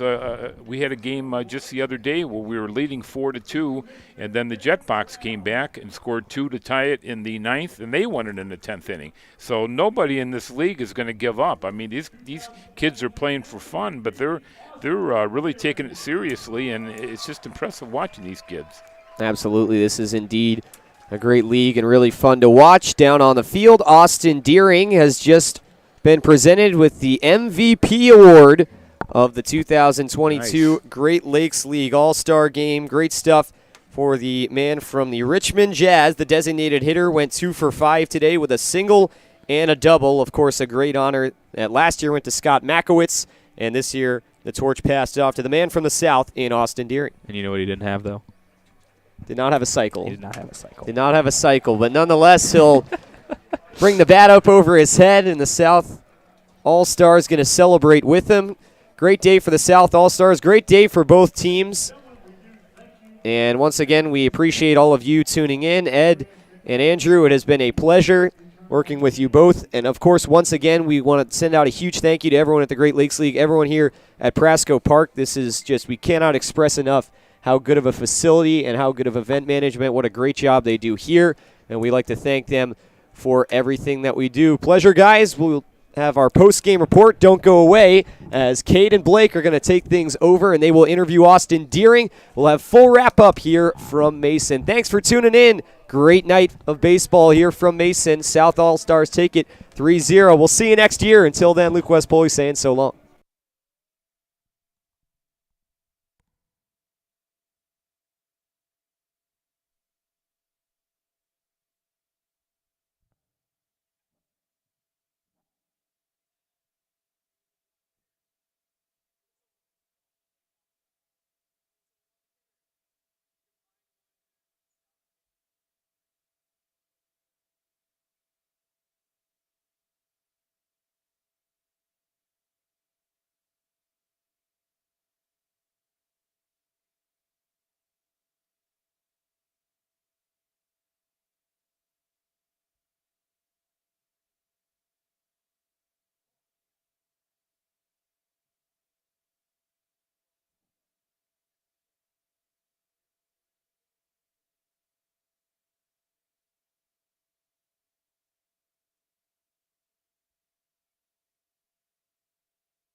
back here in the booth at Prasco Park after the South take a big victory, 3-0. We welcome in the All-Star Game MVP in Austin Deering. Austin, how important is it to get this honor? Feels great to go out here and to compete with the team. It's a team award. We all battled our butts off. We all played hard. So did the other team. It just happened to be me. I just got a couple hits, and, I'm very thankful for this opportunity for sure. We look at your season. You mashed the baseball. How much of that was just a continuation here in the All-Star Game, and how much of that was just trying to work off some nerves and playing in front of scouts? I've been DHing all year. Mm-hmm. I'm coming off of a Tommy John injury, so it's been nice to just be in the box every game and being able to see it. So, just coming into it, I've had a lot of ABs. It just felt nice being in there. It felt smooth. Just seeing everything right now like a beach ball.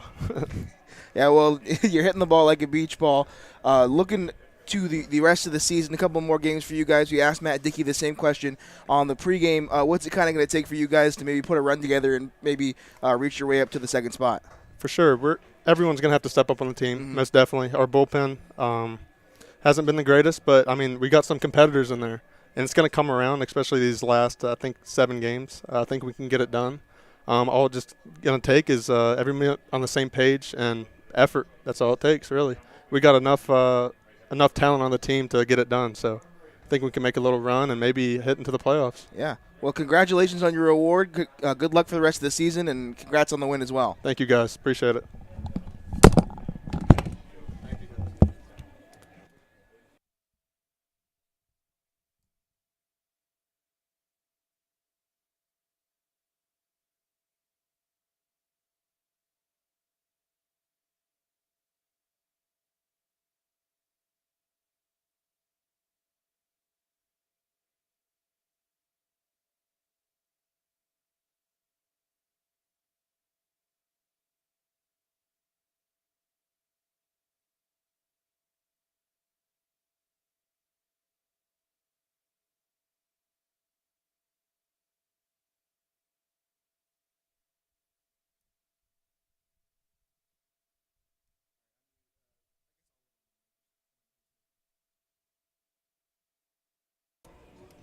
We are awaiting Luke Borer, who we will interview in just a couple of minutes for the South pitcher, just to give you both sides of the coin. But we just kind of talk about this game. It was a pitcher's duel all the way through. A little uncharacteristic from what we saw this season. Yeah, I'd agree with you there. I'd agree with you there, Blake. Most of the things that you've seen so far, most of these All-Stars putting up great numbers. You have multiple guys that are hitting over 300, just putting up great offensive stats. But, the pitching got it done tonight.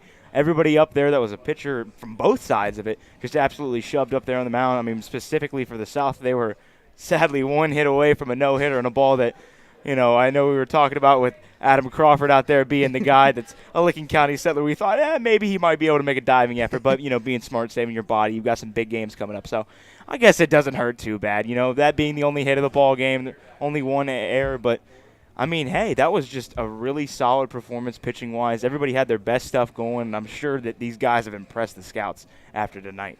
Yeah, fairly few base runners throughout this sort of game, this all-star game that we thought was going to be super offensive. It turned out to be the exact opposite. Just 6 hits between the two guys and a couple more walks and an error.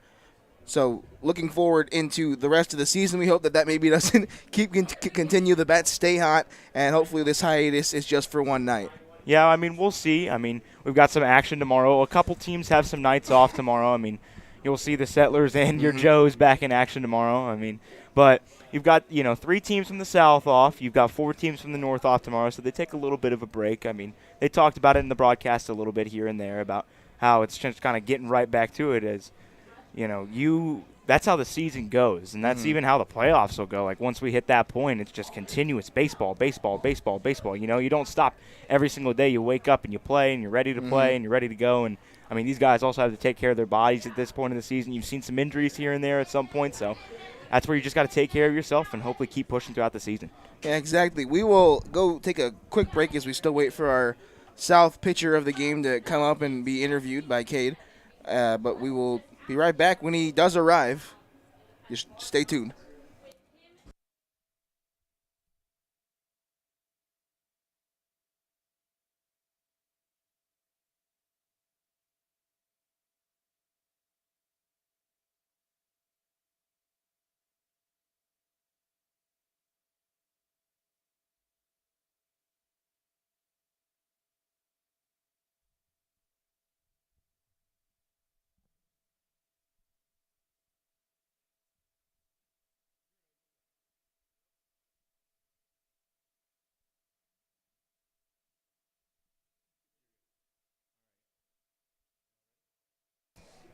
Welcome back here. We've got the pitcher of the game for the GLSCL South and Luke Borer, a guy for the Southern Ohio Copperheads. In your one inning of work, you got 2 strikeouts, only faced 3 batters, and was very successful in that inning. You know, how does it feel just to be an all-star here, and what was it like out there on the mound? Yeah, I mean, I was honored to be an all-star, first of all. I think coming out to a game like this, you know you're going to get the best talent from every team, and I think I just stuck to my game plan, which was just go at hitters, and it worked out well for me. Yeah, I mean, you've had a solid season so far, and that's rightfully so why you're an all-star right here. I know with the Copperheads, you guys have had some, you know, up and downs right here for the season, but, you know, yourself, and you're going in this right now, what was kind of your mindset coming into today? I know you only had 1 inning, but what's it like going up there and just being like, well, I only got 1 inning to show my best stuff here in front of these scouts? Right, just go out and do my thing. Don't try to do too much, because I think when you try to do too much, that's when you really get away from yourself. So I tried to stick with what I do best, and that was just go at hitters and get ahead.